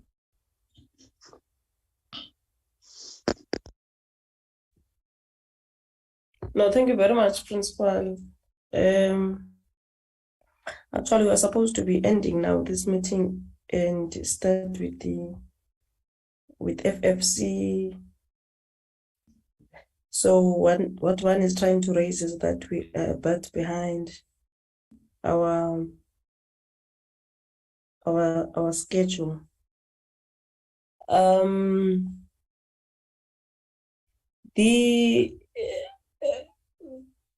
I think members have raised the concerns and some of the issues that we would have wanted to raise. But can you, when you respond, also just try to tell us the AOPO, Gabo and the team, what does it stand for? I get it now. We are people of Amandla, so these abbreviations, especially when they are accounting-like, they confuse us more.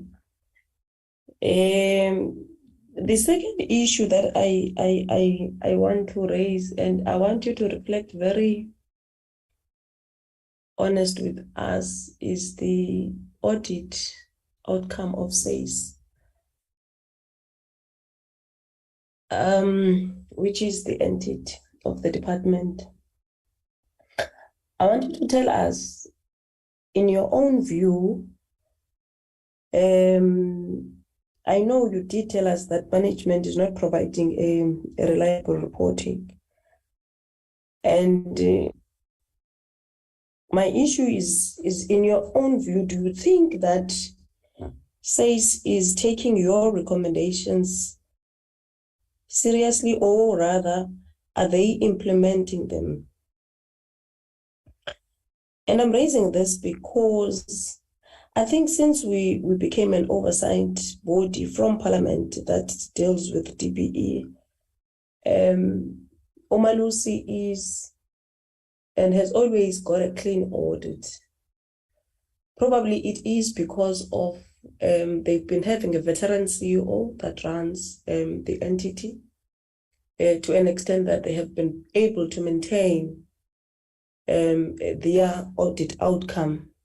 But I am making a comparison because I think them as well as the entities of the department, they should be able at some point to have a sense of competing when it comes to the audit outcomes. But I'm asking it because I don't think it is coming for the first time, the issue of management from SAIS in particular. So I would really want you as the Auditor-General to reflect on that. And then there is a slide, I think it's slide 12, where you are saying, where you speak of KZN, Limpopo, and Eastern Cape.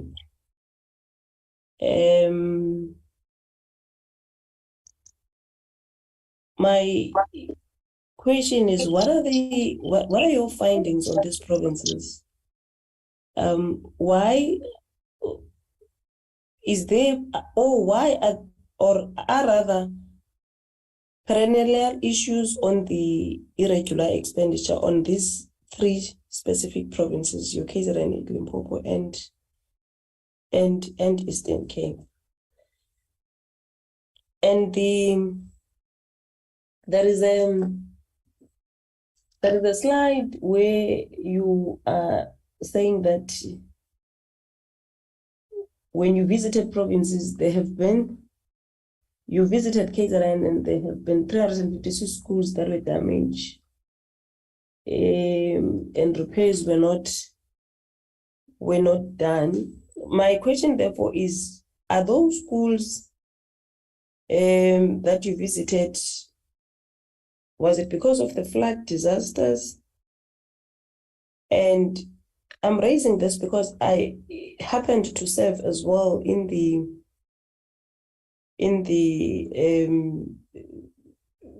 flood committee, which is established in Parliament, which is going anyway to give the report to Parliament, I think in November.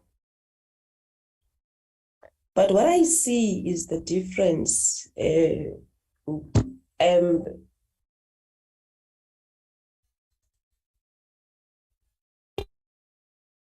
in reporting on the pricing,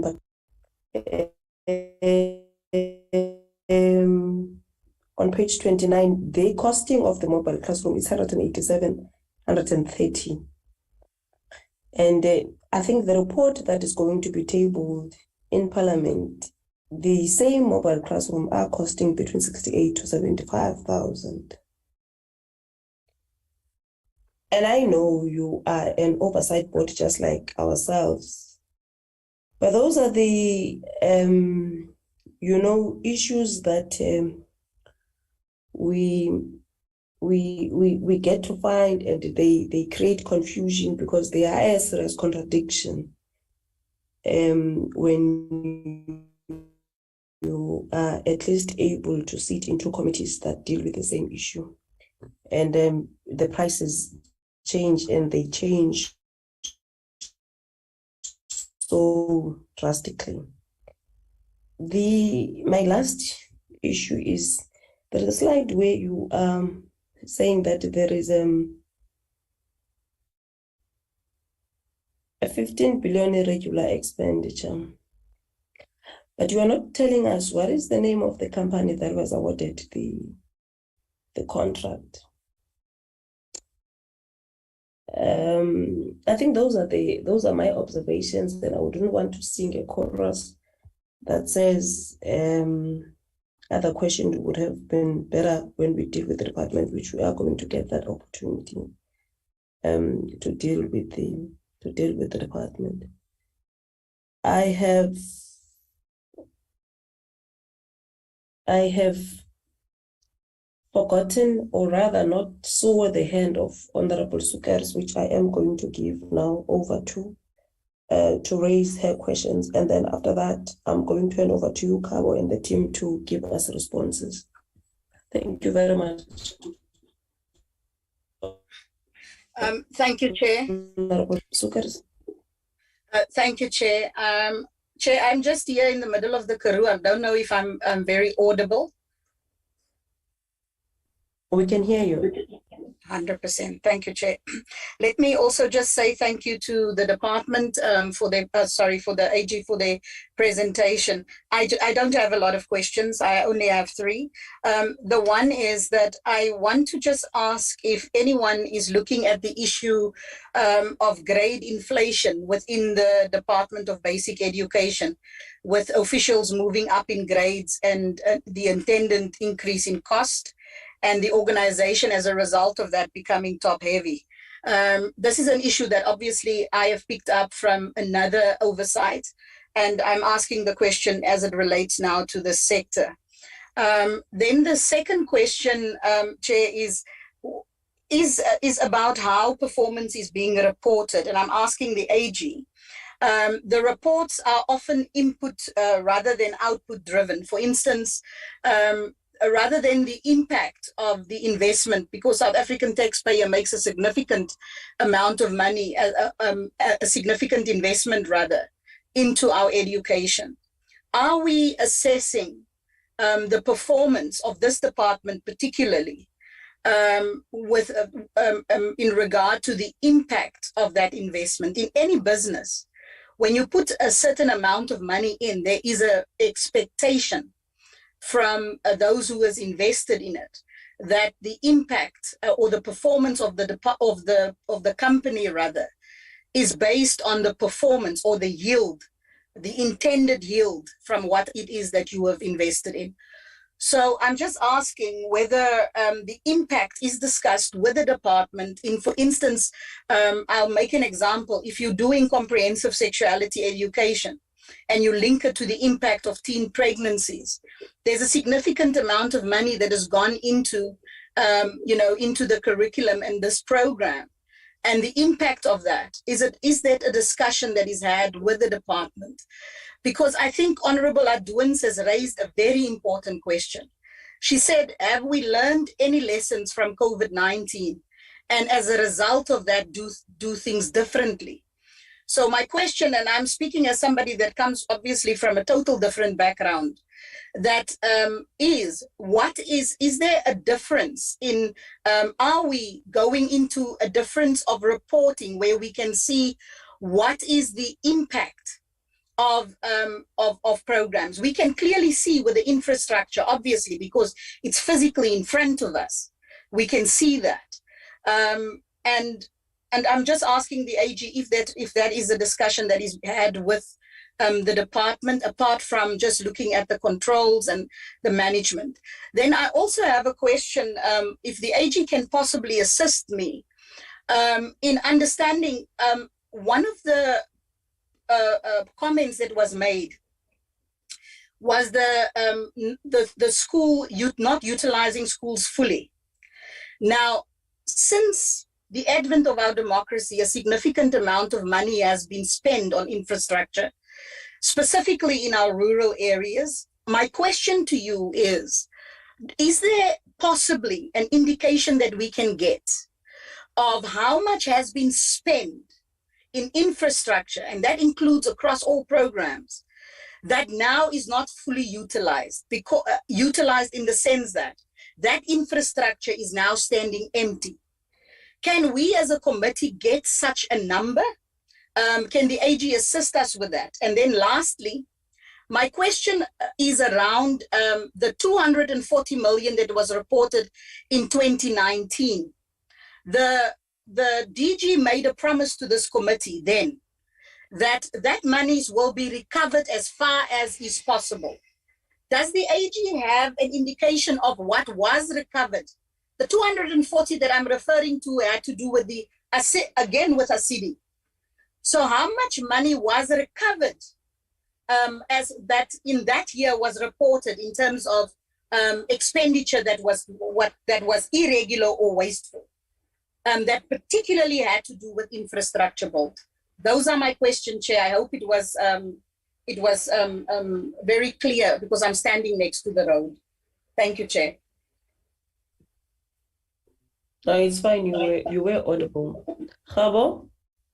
Thank you so much, Honorable Chair. Thank you for the valuable comments from the honorable members. I'm just going to touch on a few of these questions and hand over to my team.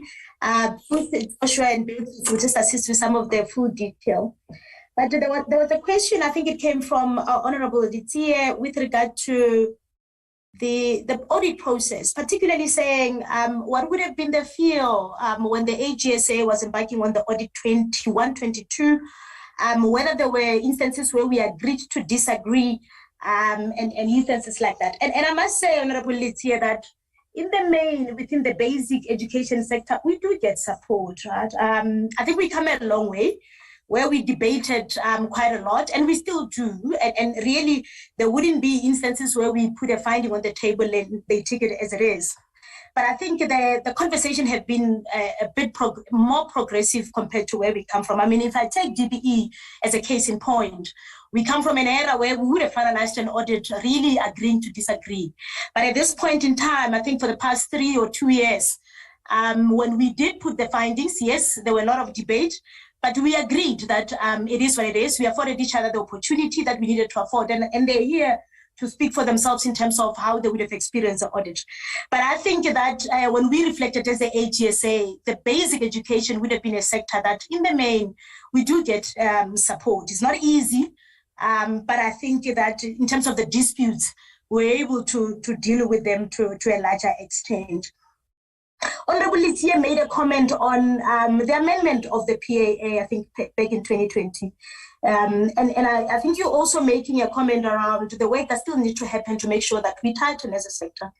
And you're right, at that point in time when we got the Act amended, it is only then that we were able to start issuing material irregularities. So the material irregularities that you are seeing from slide number 17 in particular, they were only becoming a reality because of the amendment that came with that Act. But again, it can never be enough for the AGSA to do it on their own, primarily because the audit ordinarily comes as an after effect, and it was put so deliberately so that we are not in conflict in terms of the responsibilities of management, the responsibility of an overseer that's supposed to be independent. But again, right at the beginning, Honorable Chair, when I was presenting the second slide that talks to the ecosystem, the stakeholder ecosystem, that is where you see the interdependency, where each of the role players as embedded in the Act and in the legislation ordinarily have to discharge their responsibility, because it will be impossible for the AGSA to carry the whole load. And most importantly, if we were to do so, we will overreach and we will be in conflict with the very same objectivity and independence that the Act asks of us. So yes, I do support the comment from Honorable Ditsie that talks to how best do some of these things get dealt with. And I think it will call upon all the stakeholders. There was a question, maybe let me just start easily by saying AOPO really is just the audit of performance information that the AGSA does on a year by year. You remember our audit report is in 3 sections. The second section, besides the financial statement, will talk to the audit of predetermined objectives. And I just want to link it to the question that Honorable Sekers, I think, raised at the end to say, do you really measure impact AGSA? When you look at how we audit how we execute the audit of predetermined objectives, we follow the framework on performance reporting. And the AGSA responsibility says, everything that is reported transparent? Is it supported? And if you look at how most of the entities define their targets and they define their indicators, they put it in a manner that in the main it will be still input-based. And that's where there's a big role, Honorable Chair, for the portfolio committee and the executives. Because from the audit perspective, the responsibility of the AGSA would be that which they are reporting, is it supported? But if you look at the impact, when they are then describing and making promises at the beginning of the APP, before the APP is presented, it will be important for the committee as well to say, is what you are promising what I would like to see on the ground? From the audit perspective, if they then commit to report on the impact, our audit automatically appreciate that and we zoom into the impact. Right now, what we did, for us to get to the impact, we had to introduce the value add work that we did both for nutrition as an example, for infrastructure as an example, which becomes an additional activity that we put on just to ensure that we close the loop on the impact. There was a question from Honorable Nodada, and I think you asked a question around, are you able to share with us these projects that had additional costs, meaning they exceeded the budget? Yes, we're able to do so. If you look at slide number 35, we highlighted the provinces that particularly had exceeded the budget for this project. And Chair, we're more than happy just to put it in right in terms of those particular projects per province. We should be able to do so.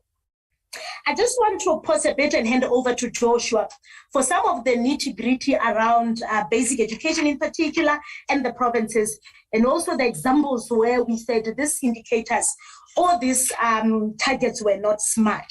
And I'll also hand over to Bilkish just to touch on some of the issues on infrastructure.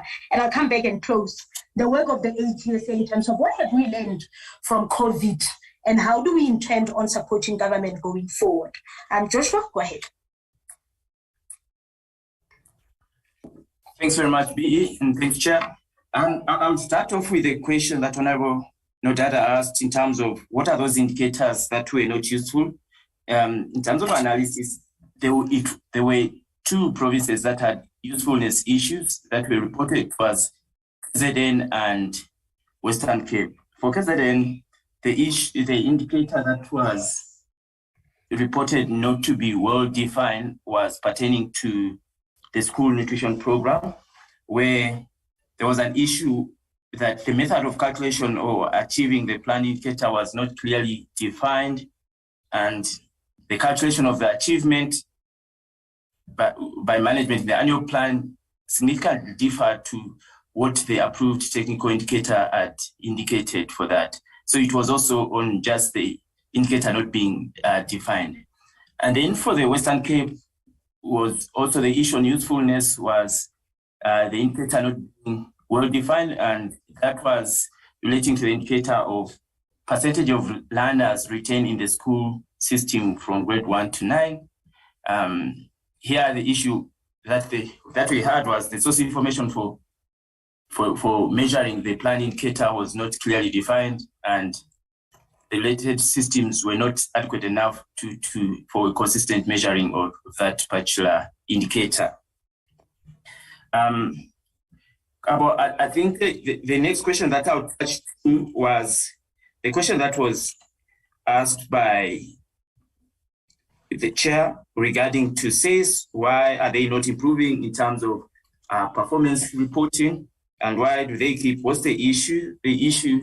Well, what's the root cause of that? I think in the main, they're not implementing the action plan. And I think what we have previously reported and recommended was that there needs to be in-year monitoring in terms of performance information, doing quarterly reporting, collecting the information and clearly reporting on it regularly, so that and it's fully supported by supporting evidence. So I think, yes, you're right to say that are they not implementing? Yeah, because it's a repeat findings, a repetitive over the period over the past couple of years. I think those are the ones that from my side that I can hand over to Lokesh. Thanks. Thank you, Joshua and Kabo. The questions I've noted was on, there was a question around the implementing agent and the lack of consequence management around that. What we found is when it comes to the management of implementing agents, there's a very big reliance being placed on implementing agents by the client departments. Hence, you would find that consequence management is not being implemented. There was a question around the confirmation of expenditure. I'll just touch on it from the aspect of infrastructure, where when our teams go on site, our teams consist of built environment specialists, which are civil engineers and quantity surveyors. When they go out on site, they would look at the payment certificates with the valuations and confirm what has been constructed on site. There was another question around the utilized or the unutilized facilities. So what we've experienced in the sector is that there were about seven provinces that experienced delays in projects. So when there was a project that was commissioned in the provinces, many of them have been utilized. What we find is that on the ASIDI schools, herein we find there are one or two schools that haven't been effectively utilized, and that's mainly between the intergovernmental relationship between national and provincial that seems to be a bit of a hindrance there to get the schools to being fully utilized. I think that's all I've recorded from my side, Fabo. Thank you. Oh, thanks, Bilkish. I think one of the other questions that was asked was regarding the implementing agents. What do they not do, or that caused the irregular expenditure? One of the things that we highlighted and the main cause of the non-compliance was awarding bids to bidders who did not score the highest points, and the non-disclosure of local declaration of local content as required by the National Treasury Regulations and Instruction Notes. There was also a question posed by the chairperson regarding the KZN in terms of the costing, in terms of what we're reporting here. I think what we're reporting here, Chair, is what we, in the report that the Auditor-General tabled in September regarding the relief interventions that we audited, and these are the ones that we looked at in terms of the expenditure that had occurred. It's the documentations that we reviewed during the audit at that time. And I think related to that as well, there was a question as well to say, is it an indication that the entire 356 schools that were damaged due to the floods, or there were other repairs that needs to be done due to other interventions? I think what the departments did was just to do an entire analysis of what needs to be done. Some could be relating to the current year, to the flood issues that happened in April, but certain other schools as well, the evaluation that was done by the departments was to evaluate to say, yes, much as these were not affected, but we will need to consider repairing and maintaining them in the future going forward. So what we looked at was not the entire scope of the categories of repair that were required. The departments had done an analysis where the repairs and maintenance were categorized from A, B, C, indicating that A being minor repairs, B medium repairs, and C significant repairs. And those ones, categorization of C, required repairs over a period of time. So what we looked at was just the minor repairs in the interim.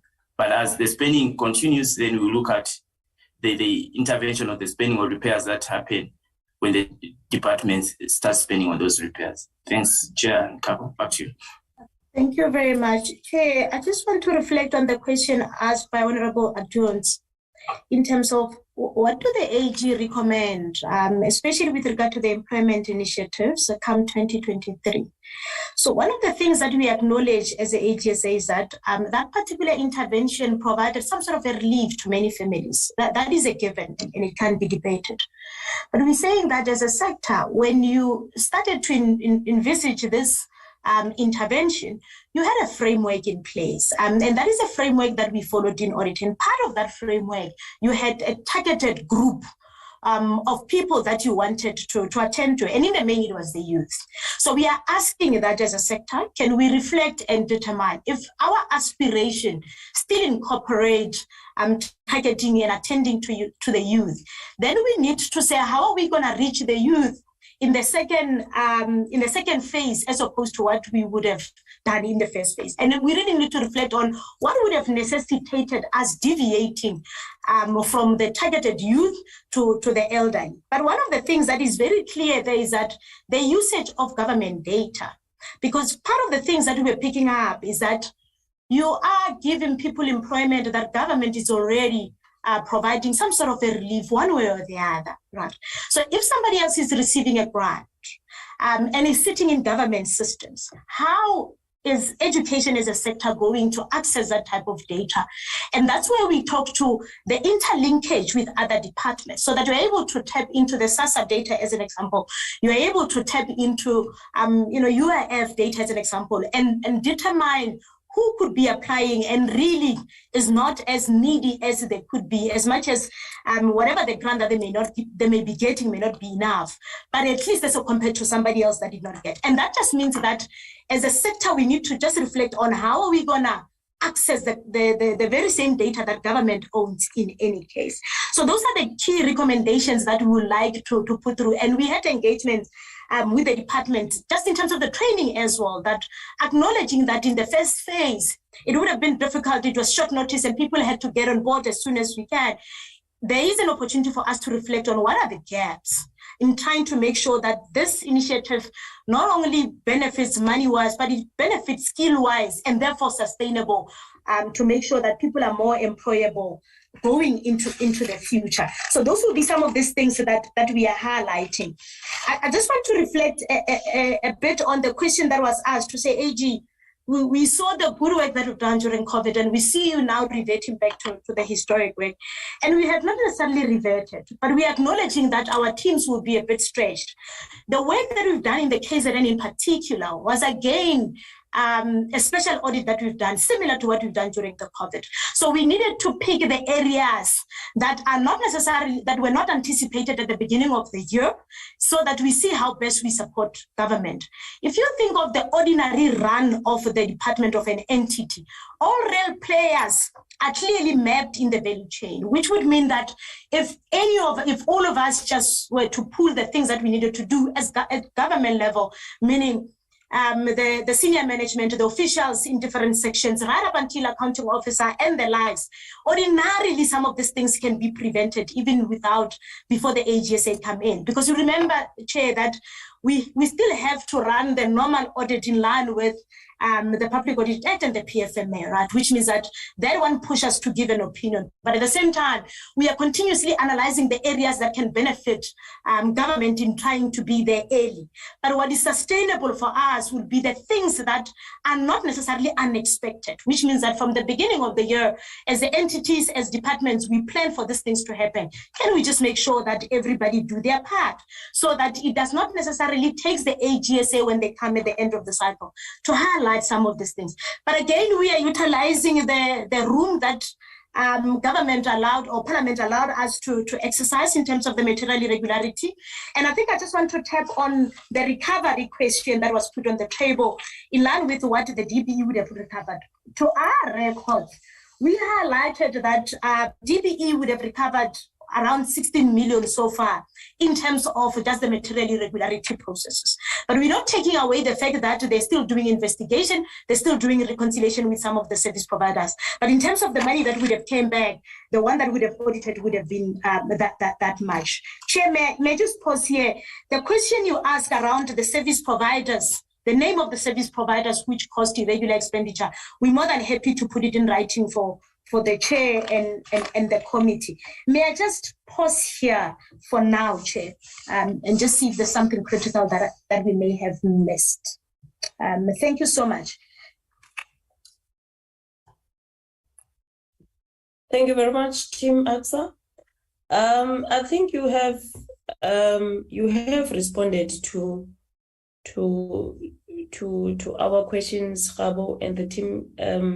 And I really want to release you because we are 34 minutes behind our schedule. And I know we also have meetings that you need to rush to. I must say thank you very much for the briefing that you have given to us. I think it has... DG Ukwana Manj. I didn't notice. I didn't notice. Let me give you then. Thank you, Chair. I've been in and out of the meeting. Like Honorable Sukers, I'm on the road, but I've been part of the meeting. My profuse apologies that earlier on you couldn't get me. Let me also add my voice in thanking the AG for the presentation, fully agreeing that we agree with findings that they have made. My humble appeal in the interest of time, Chair, is that whilst there's a lot that still needs to be done, the presentations must be seen in the light of the fact that we come from qualifications, 5 of them, which were reduced to 3 and I think eventually 2. Last financial year, we had matters of emphasis. This financial year, we don't even have matters of emphasis. We've got other matters. Plus, of course, material irregularity. And let me just also indicate that the business executive is right. We started on a very difficult mode where it was almost confrontational. We had to come to a point where we realized that it's not going to work. And part of the solution was that the AG helps the accounting officer to realize his obligations in terms of Section 38 of the PFMA. It can only work and add value to the department if we work together with the AGSA. And in addition to that, the business executive talks about the ecosystem of role players. We have a very strong audit committee which holds us vigorously accountable. And the improvement that you have seen is because of the ecosystem of role players, including the deputy minister and the minister, who do not say, these things are operational, we take a back step, the DG and his team will see to finish. They also hold us accountable on a weekly basis. But I want to say that we'll provide all the information we are due for the presentation of the annual report to your honorable committee and honorable members. But let's remember where we're coming from. We're not talking about a department that's qualified, a department that still has matters of emphasis, but there's still a lot to be done. In terms of the sector audits, there are issues that we need to deal with. And for the year under review, the focus, of course, was on infrastructure. The focus was on National School Nutrition Program. The focus was on Presidential Youth Employment Initiative. Even there, we'll give you information to say, what have we put in place to make sure that what was picked up by the AG is no longer going to be picked up. I don't want to take much of your time because it's not our day today, it's your day with the AGSA. But I want to confirm the AGSA is doing an excellent job. And for us to improve, you can even ask the AG here. Departments that are cited as departments that have made commendable progress in terms of material irregularity, they can tell you which department it is. I don't want to say it because I will sound like blowing my own horn. But in the interest of time, Chair, I think we'll provide more information in terms of what is required, including irregular expenditure, breaking it down, the company, what actually happened there, because the impression is that all of it we need to recover. And I think the business executive has explained it very well, including Joshua, that it was about local content. Where there's fruitless and wasteful expenditure, we have to recover. Where there's money owed to the department, the AG has reported how much has been recovered and how much are we still going to recover. And we can't also act on these things. Part of consequence management is delayed by the fact that the investigation has not happened. Until then, you can't act. But we'll provide more information on this when we appear before your honorable committee and yourself. Thank you for the privilege, Chair. Thank you very much. No, thank you very much, DG. Thank you very much. I think let's try to close it here with all the comments and all the what we think. But I think from my side, and probably some of the, or all rather, members of the committee would say that at a personal level, I am worried of SAYS, DG. I am worried of SAYS, Khabo. I think we are all oversight bodies, but we cannot continue have this type of an audit outcome from SAYS. And I think I want to raise it really strongly that probably we all need to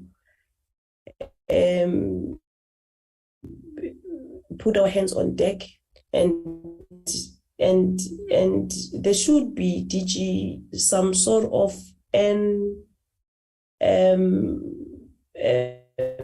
consequence management where the money is given and there can be management or rather accountability for it. So I think for SAYS as an entity, something more needs to be done to change the issues of the status quo. And I'm putting it in the meeting because I believe the department has got the capacity to assist, or rather to deal with the issues that are facing SAYS as an entity.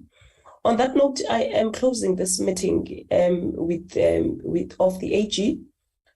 But the meeting is not closed, but rather we are releasing the team AG till we meet again probably next year as our annual briefings from yourselves. Thank you very much, Khabo, and your team.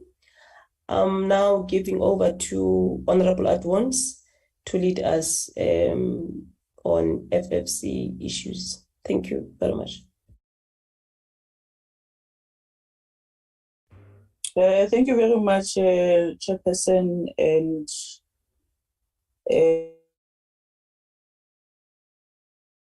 for the report and the presentation that was given to us. We really appreciate that. Chair, I don't know if we can maybe take a 15 minutes break before we continue. If maybe I can check with members, because we've been in this meeting from half past 9. It's now 30 minutes past 12. If we can take a 15 minutes break and then we start at 12:30. Are we good, members? Can we do that, or can we just continue from now on till we finish? Let's continue, Chair. I'm voting for continuation. Okay. No problem. And now I thought that we must, do a leg stretch and smoke breaks and allow members just to have some water or tea or something, so that when we enter to our next meeting, we're still fresh in our minds and we'll be able to participate fully. But it's fine if members feel that we can continue as we are. Then let me also take this opportunity then to welcome you again, members. And also we'll have the team from FFC that will be presenting to us today. I'm sure the DG is still with us, and the entire team of the basic education. Who is... we are here. We are here. No, it's really DG that you are here. Mr. Brown, can you assist with the agenda and who is going to be leading the presentation from the FFC? Thank you, Chairperson. FFC are represented in the meeting, and I think we should maybe hand over to Ms. Dr. Mbava from FFC, because they will then take on the presentation on behalf of FFC. Thank you, Chairperson.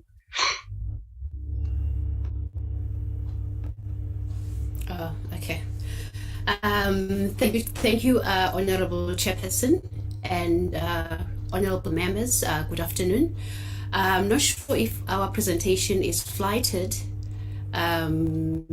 Sabelo, can you go just to the first slide? Just to say thank you so much as the Financial and Fiscal Commission to the Portfolio Committee for having afforded us this opportunity to present our analysis on the sector. I think I will go to the next slide just briefly to introduce who is the FFC. The Financial and Fiscal Commission is a constitutional body mandated through the Constitution to provide advice on financial and fiscal matters across all three spheres of government.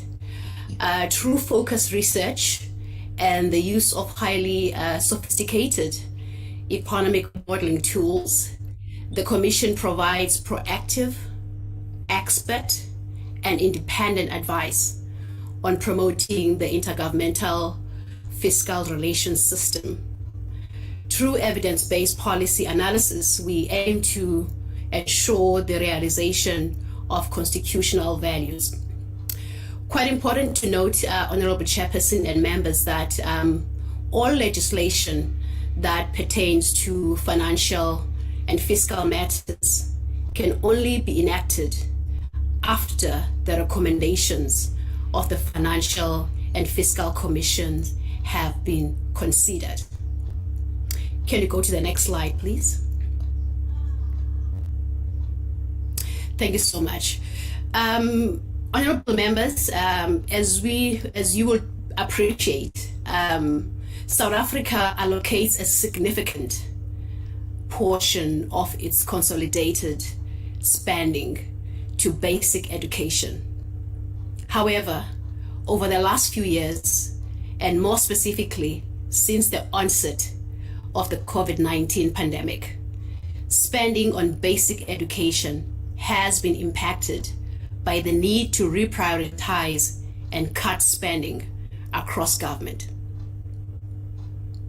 As a result, key basic education funding sources, such as the provincial equitable share and basic education related conditional grants, have been reduced, subjected to slower real growth, which is anticipated to continue over the medium term.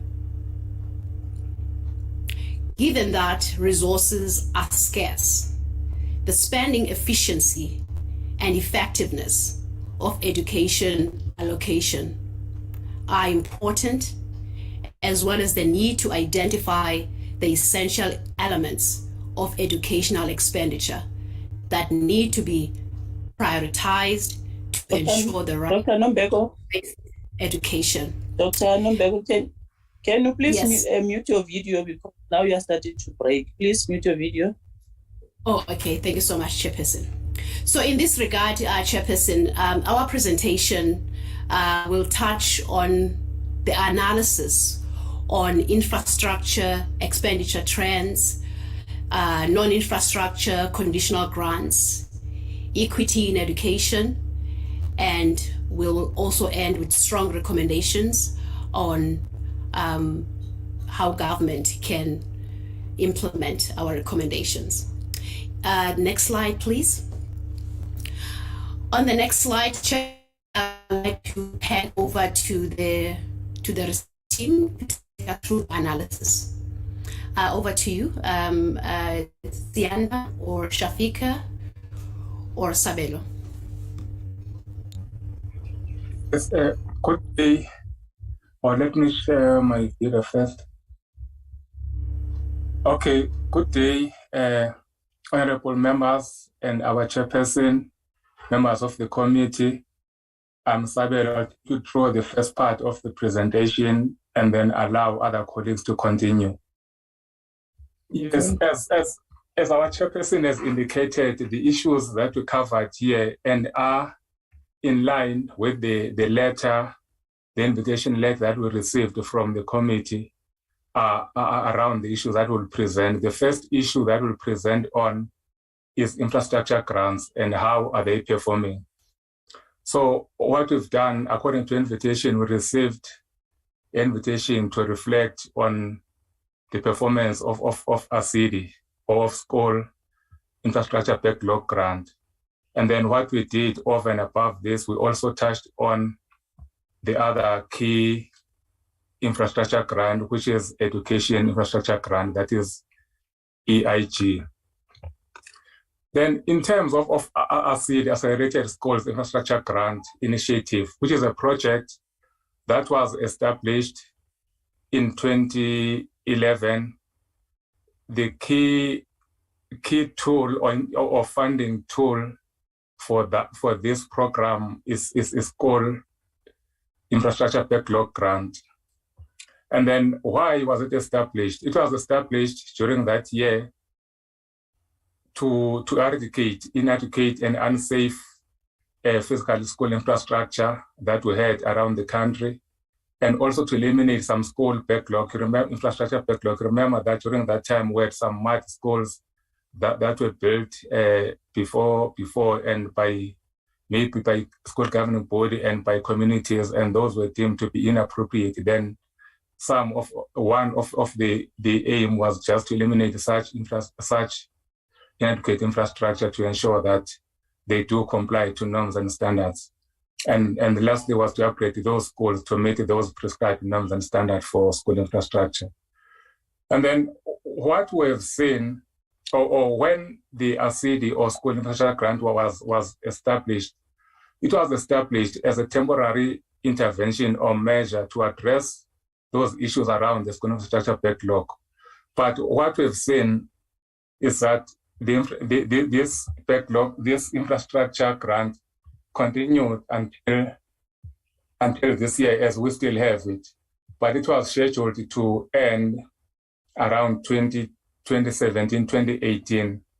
And then again, I would like to relate this to one of our research projects that we undertook, and which was submitted with recommendations in May this year around the work of conditional grants. How are they established, and then are they established to achieve particular purpose? Do they achieve such particular purpose? Are they, after how long do they take before they are being terminated or complete?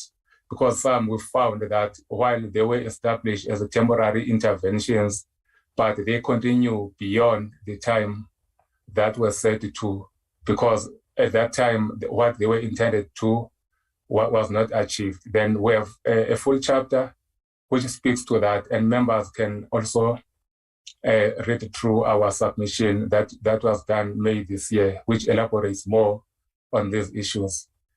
And then again, the grant is characterized by a complex delivery chain involvement. AGSA has reflected on this issue because of how this grant is implemented.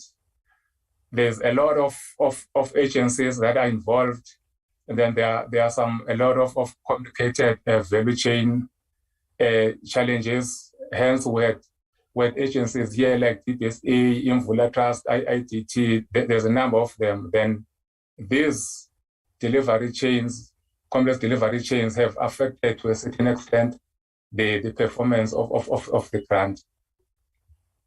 Okay, here this slide shows the performance of the grant in terms of what has been allocated over the years from 2011, since it was established, to 2021-22. That is the last financial year. And then the green or the blue bar is just amount allocated, and then the red or orange shows what was spent out of the total allocation for that particular year. And then the trend line just shows the expenditure in terms of percentages.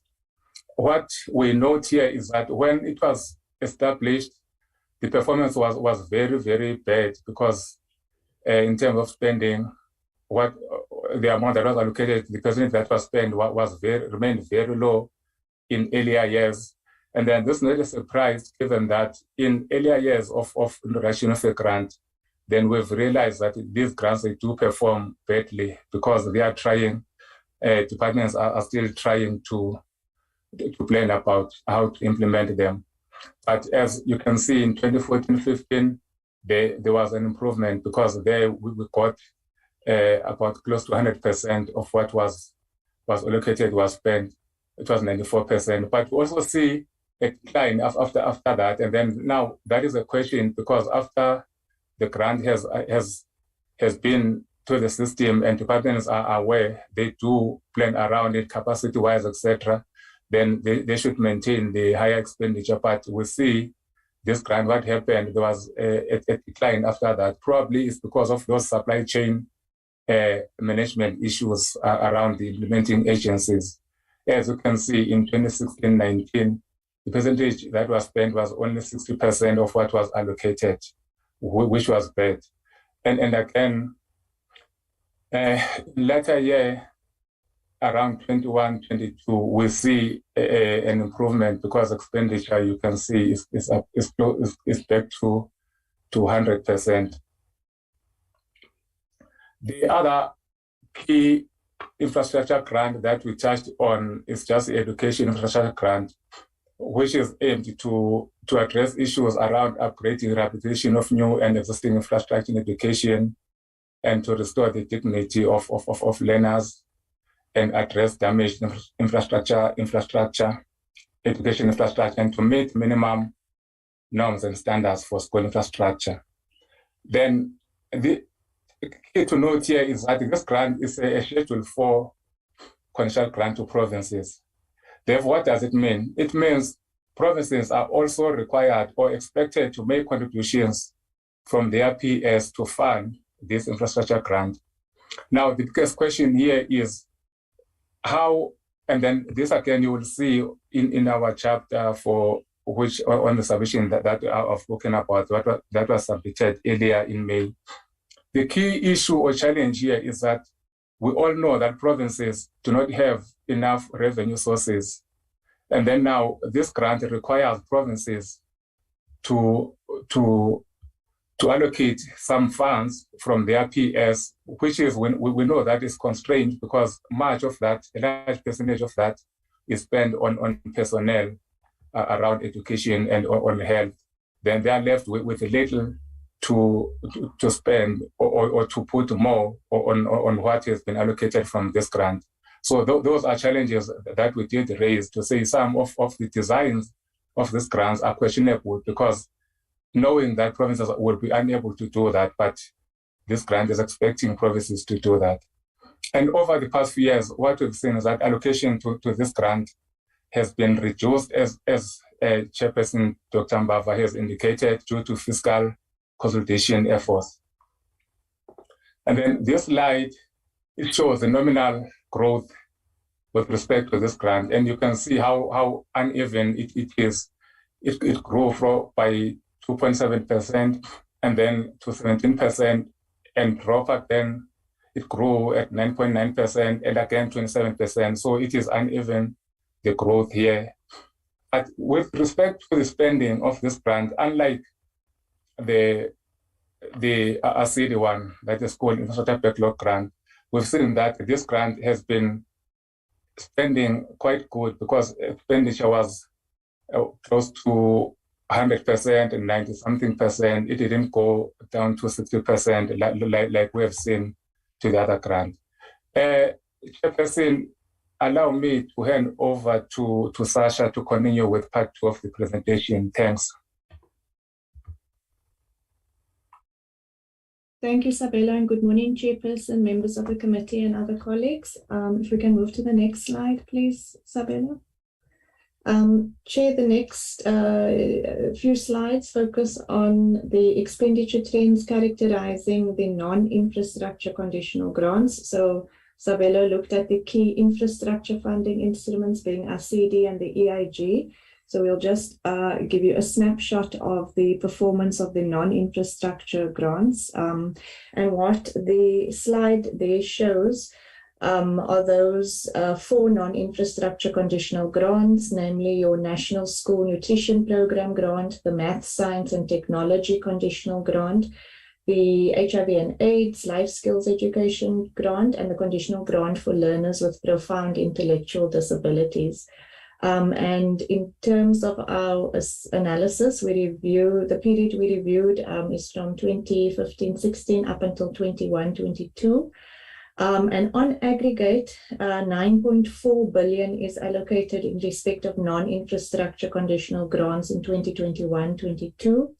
The largest conditional grant, as members will know, is the National School Nutrition Program, which received just over 8.4 billion in 2019-20. And the smallest grant there is the one allocated in respect of learners with profound intellectual disabilities, which was allocated 262 million in 2021-22. When looking at the growth rates of these conditional grants, which is reflected in the lower half of the table, we see that the fastest growing conditional grant in 2021-22 is the HIV and AIDS conditional grant, as well as the Math, Science and Technology grant. So it shows a recovery relative to the cuts that were the deep cuts that were experienced as a result of the reprioritization of spending at the height of the COVID pandemic.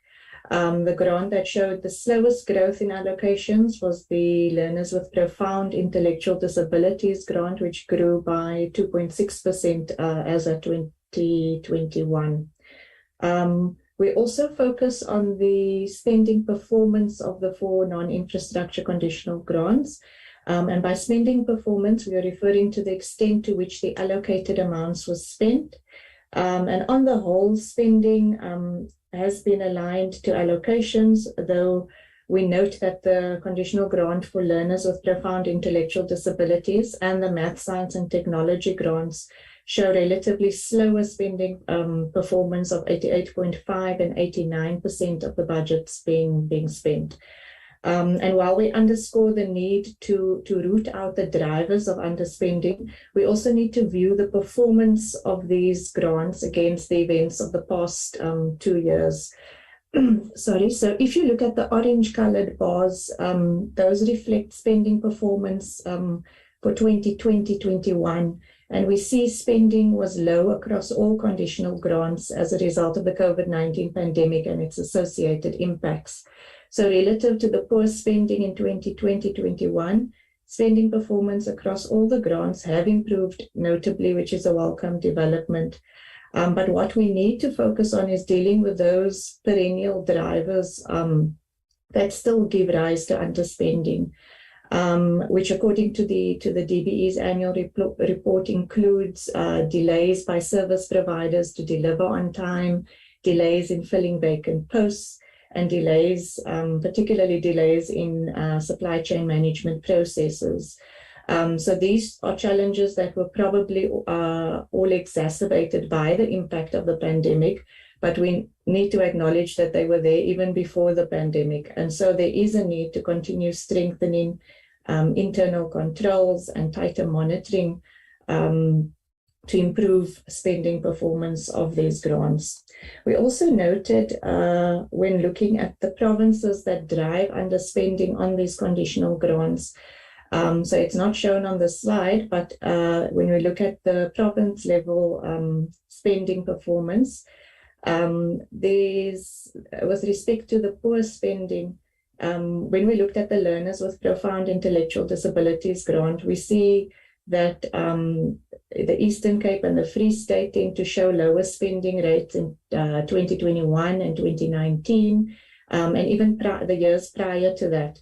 With respect to the Math, Science and Technology grant, the Eastern Cape and Limpopo tend to come up when looking at poor spending performance over the years.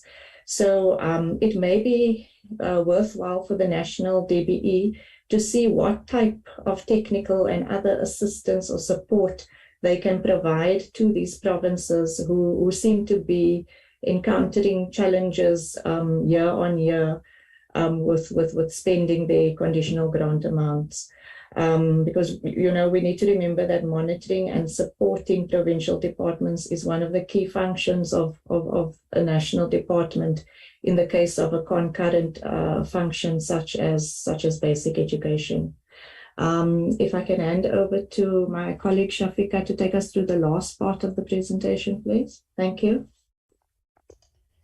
Thank you, Sasha. Good afternoon, Chairperson, committee members and colleagues. So I will take us through the equity part of the presentation. So as we're all aware that the PES contributes a significant portion of the provincial fiscal framework, which is an important source of funding for education. It's also important to note that as one of the largest components in the formula, the PES formula is heavily data dependent, and any changes to population or data would ultimately have significant changes to the province share in various components of the allocation. It is also interesting to note that in our current annual submission, the Commission reviewed the PES allocations, and the findings which are pertinent to basic education are as follows.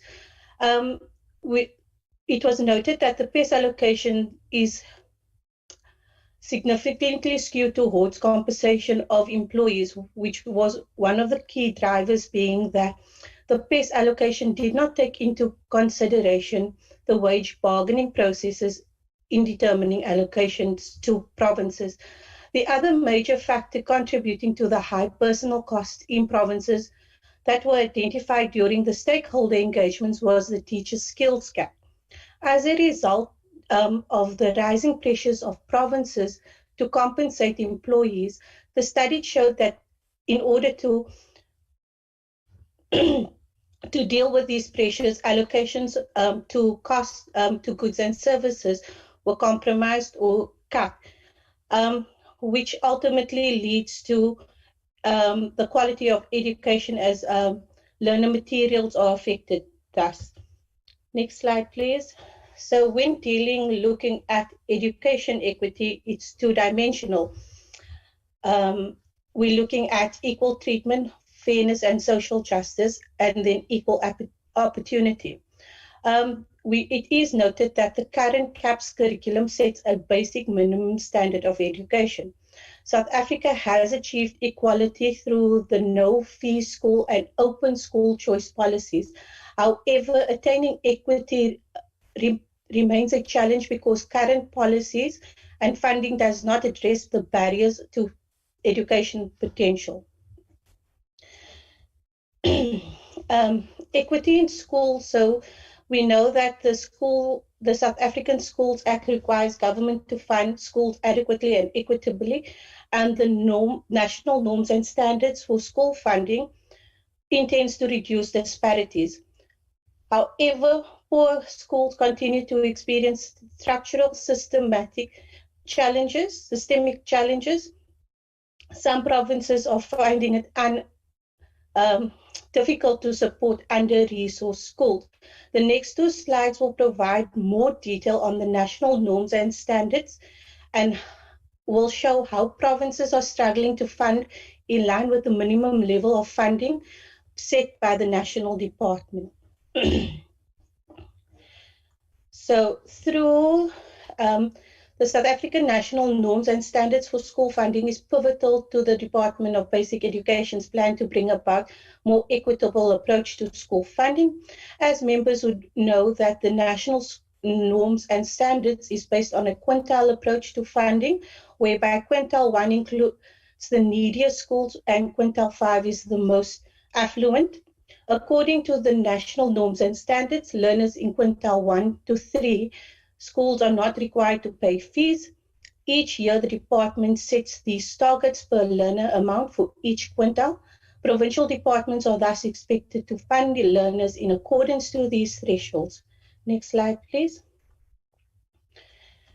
So from the table on the slide, the national set targets thresholds for each quintile for 2020, 21, and 22.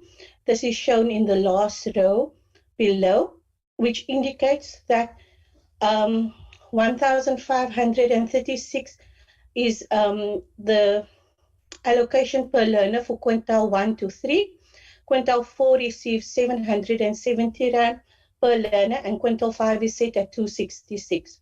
The table shows funding relative to the national threshold for all 9 provinces. It's interesting to note the differences in the funding across these provinces. We note that the Free State, Limpopo, and Northwest are all funding in line with the national thresholds. It should also be noted that some provinces fund specific quintiles higher than the set amount.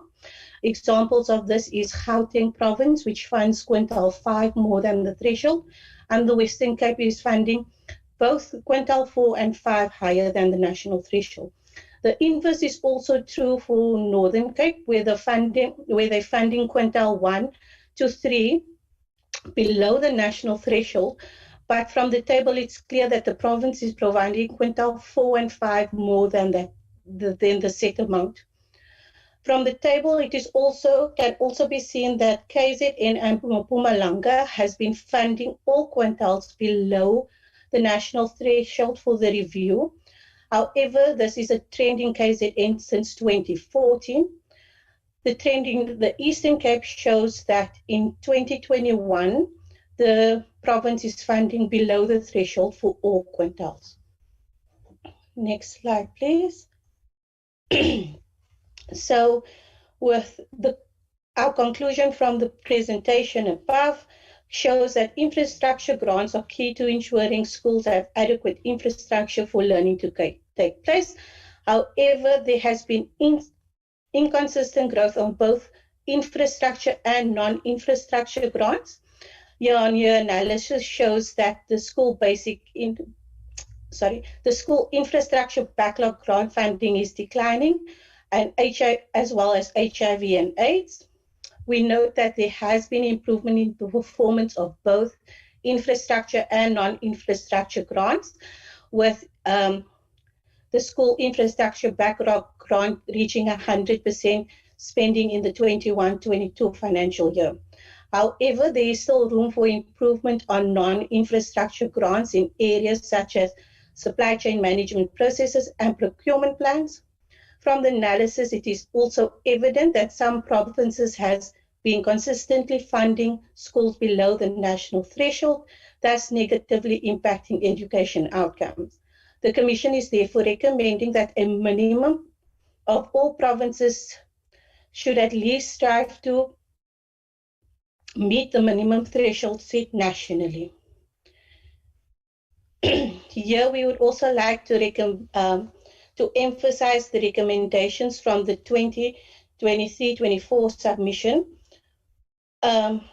which had both looked at the PES and the infrastructure grants. So the Commission recommends that the Department of Basic Education applies a costed norms approach where full costing exercise is undertaken so that we could understand what provision of education is provided and what the impact of any cuts would be going forward. Government needs to also protect the redistributive nature of the basic education funding system in the face of potential basic education budget constraints. Here, we also like to highlight that there should be improved coordination between the infrastructure delivery plans and programs to ensure alignment between the PES and conditional grant allocation between the National Department of Basic Education and all provincial departments of education, to update the allocation formula for the EIG grant to ensure the alignment of grant needs to indicators with grant objectives, and further streamline expected and reported grant outputs to improve focus and ease of monitoring. Furthermore, the final recommendation was for the DBE to undertake a skills audit to identify the skills gap with respect to the old and new curriculum, identifying the number of teachers who needs to be trained and the funding requirements, as well as developing and implementing a training program to address these shortages. Thank you.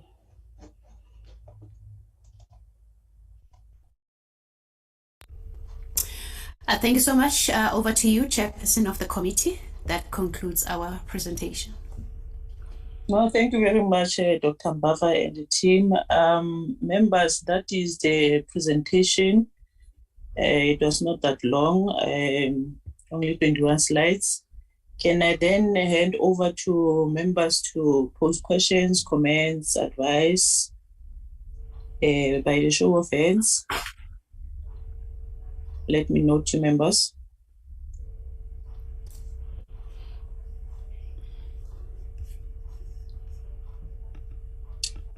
I don't see any hand, but for those who want to pose questions and cannot raise hands, can you also indicate? I see the hand of Honorable Letier. No, any other hand? Okay. Honorable Letier. Good day, Whip, acting chair for the session. Chair, I want to appreciate the presentation of ASIDI. Just one question before I go to other questions. So I'm going to request, Chair, that they respond to this one. It's a small question, but it's clarity seeking so that I can ask more questions. But I see the DG chairs raise the hand. Maybe we allow him before we ask. Maybe there's something he wants to clarify. I'm not sure. What do you think? No, continue. I'm sharing, Honorable Letier. Continue. We'll give the DG after you. Continue. You are in charge. Chair, I just want to ask, ASIDI is the, you can just respond quickly. Are they the implementing agency for infrastructure in all the schools? Quick. DG, are you done, Honorable Letier? No, I was saying I've got one question that I want to ask now, so that they just, and then I can follow up. I've got many follow-up questions depending on their answer to this one. So I don't want to ask questions and the answer will be no to this one or yes. So let them just clarify that part. Are they the ones who are implementing agencies of the Department on Infrastructure? Ne? Okay. Dr. Nombeu, can you respond to that? DG will give you, I've noted you. Thank you so much. The research team will have the details. Sasha, can you answer that, please? Thank you, Dr. Mbava. Honorable Letier, the ASIDI is the program, the infrastructure program, and then the funding instrument is the school's infrastructure backlogs grant. No, thank you very much. So ASIDI is not the implementing agent. Yes. And the grant itself is an indirect grant. So it's not like your normal grants where the money flows to the provincial education department and then the provincial education departments spend it. With this one, which is an indirect grant, it's managed by the national DBE. So that's why it's an indirect grant. No, thank you very much for the clarity, and thanks, Chair, for allowing them to clarify this, because I wanted to check based on the AG's report we've just received that there was an instance where a contractor claimed loss to the department, or on an infrastructure, on a building that they were busy with, based on the department missing the 30-day payment, and the contractor claimed losses and all of that. So I thought maybe ASIDI was responsible for that. So I would have asked questions based on that. But if they are not, if they were not involved in the Chair, then I don't have any questions for them. Thanks. Okay, thank you very much, DG.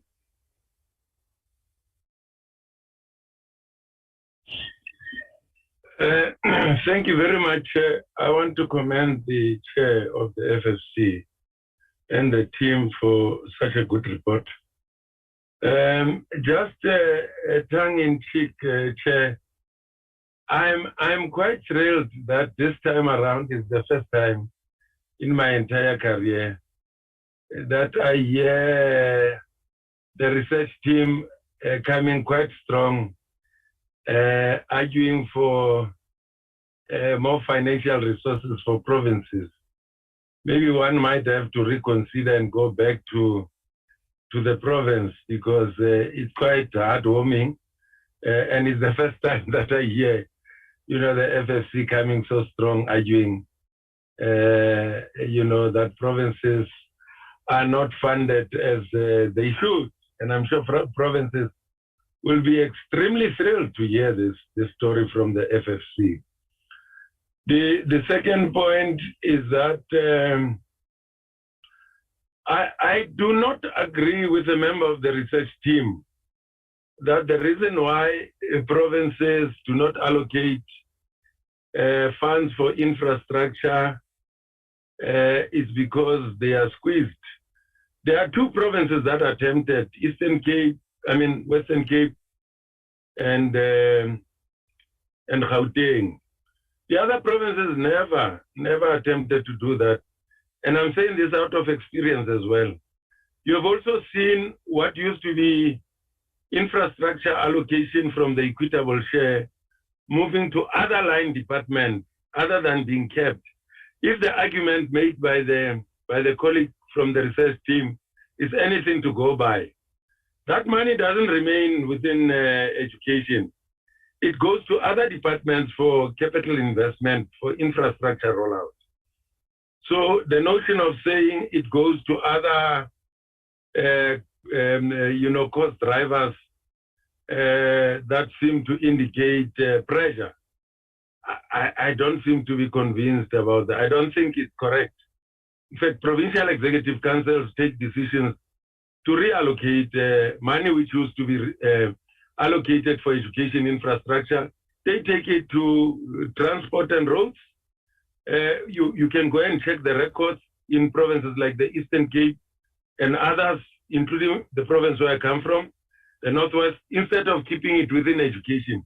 Education in terms of personnel allocation is still really, maybe that's why even the recommendation by the member of the team is to say, we need to do a skills audit of implementing the old and the new curriculum and cost it. And that information we have. By the way, it's readily available. Mr. Faraki is here, he can tell you. For coding and robotics, you only work out the number of schools and learners who are offering that. You don't do your normal skills audit. Then it tells you how many teachers you require, how many people at SMT, etc. and etc. The 11 technical subjects that we introduced in 500 schools, that information is available. We can make that available.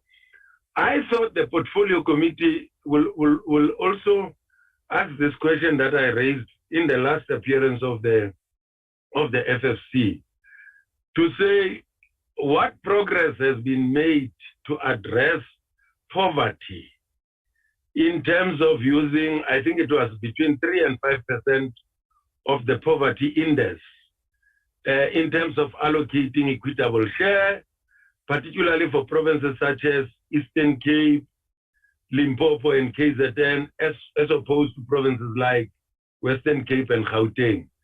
And whether the issue of informal settlement, is it not an important factor also to inform a poverty index, given the fact that people from informal settlement, many of them would be coming from poor provinces. My assumption is that that index should follow them from where they come from to Gauteng, like the Western Cape, in the informal settlement, and to what extent would that also then influence, the allocation of those provinces. Thank you, Chair, for the privilege. Thank you very much.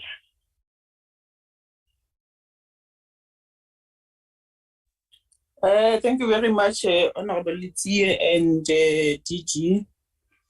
I don't know if there are any other hands,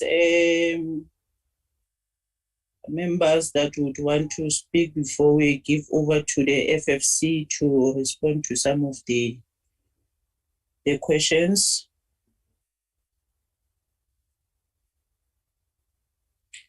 But if not, maybe also let me pose some few questions and my observations, of which I fully, agree with the observations and findings of the FFC. I think they are also mindful of some of the challenges that are faced by schools, mainly the poor schools or schools that have low income or even none for that matter, that are fully relying on grants for them to exist, like your quintile 1 to 3, as it's been indicated in some of the presentations that or slides that we have seen in the presentation.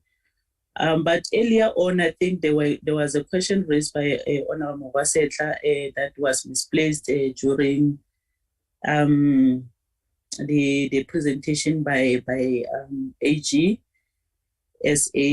which was about the uncertainty of the quality of the expenditure that was for the FFC, because he kept on repeating that FFC how ascertain the quality of expenditure. So each and every question that he was raising, he was referring to the FFC. One other question was on which specific programs the FFC identify as not equitably supported. I think that was the two questions that I had earlier on. But on my side, it's on the maths and science as critical in the department's allocation, as we've indicated in the presentation. My question is there any department allocation to the grant commensurable to the need, and whether there is any gender analysis of the education expenditure? And lastly, maybe what is the impact of the grant on job creation and economic development?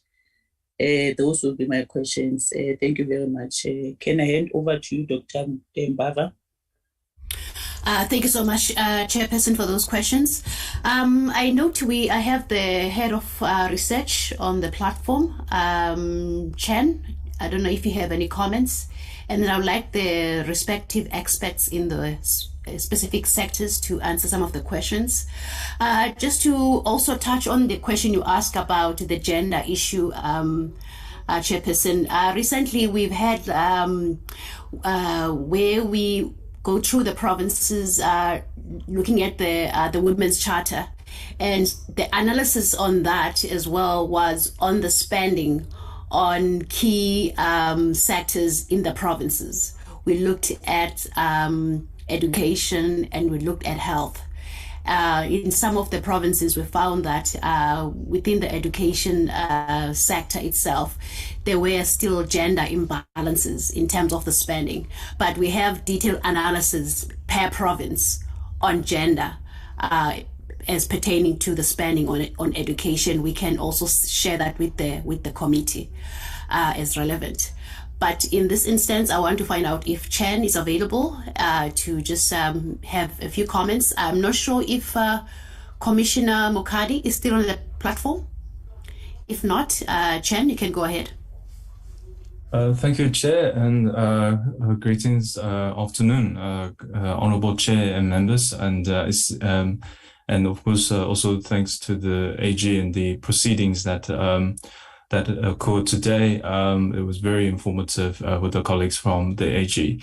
Ultimately, I would like to bring in 2 points. One is in particular with regards to ASIDI, and also remembering that it's a program that started almost a decade ago. And initially, there was a drive essentially to a huge infrastructure drive but instead of the provincial perspective, that is the EIG, Education Infrastructure Grant, a direct grant, to this ASIDI and indirect grants. Just want to supplement what earlier Sasha had said. It's indirect in the sense that national department acts on behalf of the provinces, and in implementing, building those the backlog infrastructure, things like toilets, water, electricity, many of which are critical basic services required by schools. And once it's done, it should be transferred to provincial departments, provincial governments to take over and maintain and especially keep this infrastructure going. That was and back in 18, 19, and Sasha can correct me again as well, we actually, FFC has actually done some research in terms of that particular initiative, in that in essence, whenever there are any direct grants amalgamated or transformed into indirect grant, it's in effect in a IGFR structure, it's a re-centralization, because it's essentially money wouldn't go through provinces, as Sasha correctly said, it would go through national, and then the national would spend and implement. And it has certain risks. Now, 2022, we are seemingly moving towards more of a decentralized method of transfers. And again, I think, so noting this trend and this shift, 10 years ago, there was quite a lot of push for indirect grants, and now direct grants. I think ultimately it's about a lesson, learning that lesson, is that whether it's about whether provinces, they have a particular way of infrastructure. And national government has got a particular way of infrastructure, and local government has got its particular way of infrastructure. I think this distinction needs to be made very, very clear in understanding which sphere is closer to the people in servicing them in the right way, in the manner of infrastructure. And I think, and I wouldn't say which sphere does what better. I don't think that's the point. The point is that whether through this transformation over the decade, what have we learned, and what direction we're going towards, and fine, we're going back perhaps a bit more decentralized direction. But what in terms of our grant structure, framework, conditions, and management can be done better in that regard, because ultimately at the end of the day, we want outcome, good quality outcome of infrastructure investments. Thank you, Chair, and to the team. Thank you so much. I'm not sure if any of the team members, Sabelo, your thoughts, and Sasha, Shafika. Thank you, Chairperson.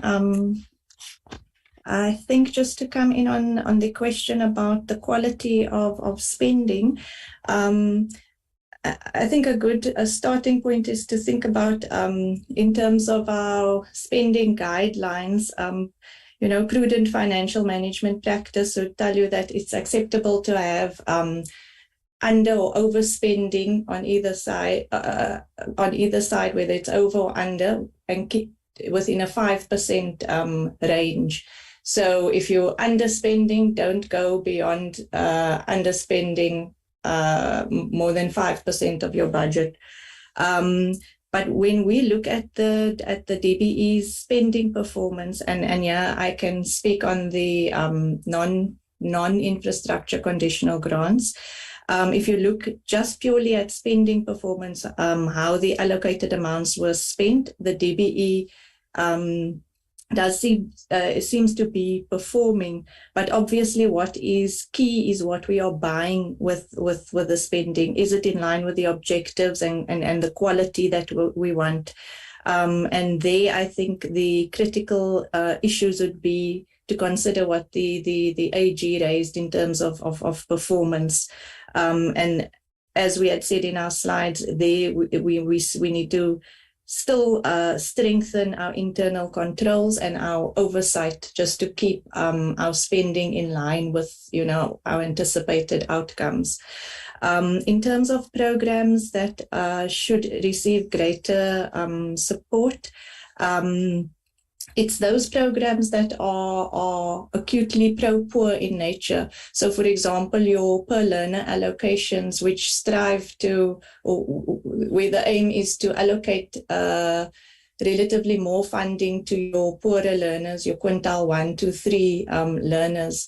Those are the types of pockets of funding that we need to protect when budgets are strained and when cuts need to happen or when reprioritizations need to happen. We need to not just take a blanket approach and cut everything, but let's protect those pockets of funding that ensure relatively more funding towards our poorest of the poor learners. In terms of the FFC's recommending more funding for provinces, I think Shafika will probably speak a bit, or Sabela, more to this, but I think our research this year did show how provincial education departments are being squeezed, especially with the escalating personnel costs. If I may please hand over to either Shafika or Sabela. Thank you. Okay, thank you, Sasha, and thanks all honorable members for questions. I'll just reflect on what Sasha has started and then said we must just respond on.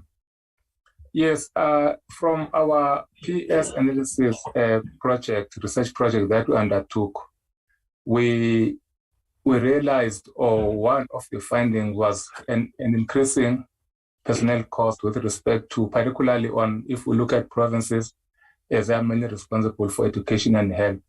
Then we saw that recently there's an increase on personnel expenditure on those.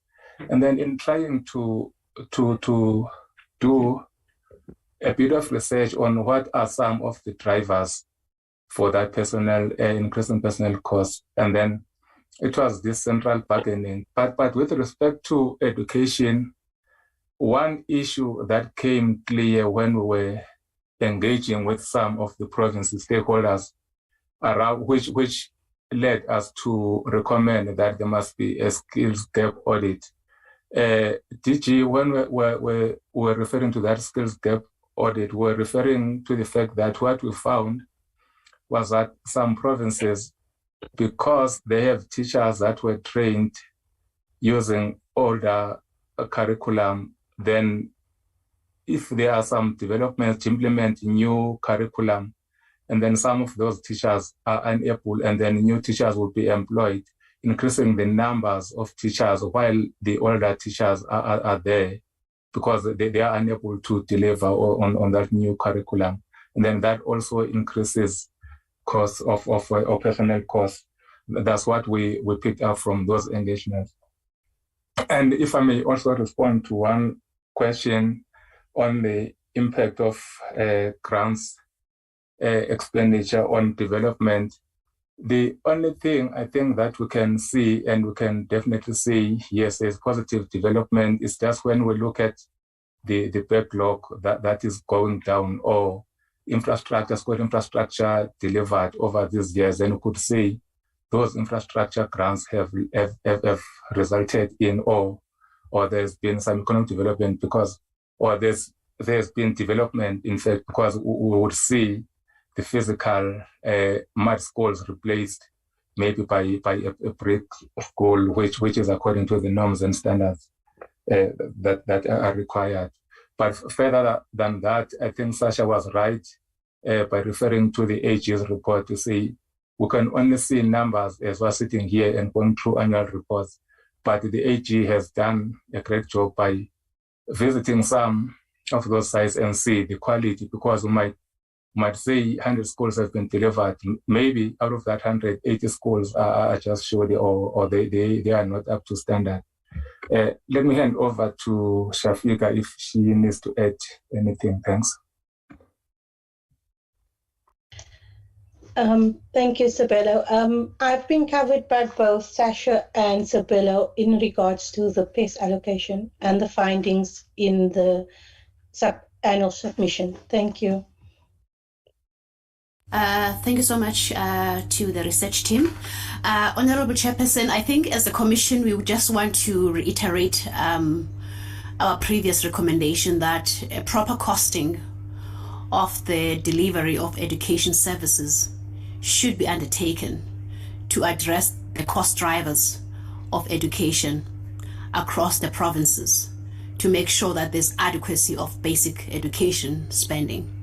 And also, we believe that government needs to protect the redistributive nature of the basic education funding system in the face of potential basic education budget cuts and constraints. So we must make sure that those constitutional values of access to education are protected at all costs. Thank you so much, Chairperson. Over to you. No, thank you very much, Dr. Nomberu. Nombeko Mpava, if I'm pronouncing your name correct, and your team. I think you have done justice to the presentation and also in your responses. Members, I don't know if there's anything that you'd want to make your last round before we close this meeting. If not, then let me thank everyone for attending ever since 9:30 this morning. Thank the Office of the Auditor-General. I know they're still in the meeting. And also the FFC team, and also the department and all the honorable members that are in the platform. We're going to adjourn this meeting now, and then we'll reconvene at 4 o'clock till 6 o'clock for engagement and interaction with the audit committee of the Department of Basic Education. Am I correct, Mr. Brown? Thank you, Honorable Aduans. You are correct. We will reconvene again at 4 o'clock this afternoon. Okay. No, thank you very much, everyone. This meeting stands adjourned. Thank you so much, Chair. Thank you. I leave the chair. Bye. Meet you at 4, Honorable Letiye. Yes, at 6 I'm going to leave. I've got another meeting. No, we'll be done at 6 o'clock. It's from 4 o'clock till 6 o'clock. No problem. Yeah, he's going to attend the PC meeting to adjudicate on the nominations. Thank you very much. We meet at 4. Yes, Principal. Chair, is the chair still on the meeting? Okay, no. Mr. Brown? Yeah, we are still. Yeah, Mr. Brown, please attend to Mosala there. He or she is saying that there's no SASL interpreters on the platform, and the deaf people feel excluded. Please respond to them and find ways of assisting them. In the absence of the chair and the acting chair, I decided to take over. Thank you. Good day and good afternoon. Bye-bye.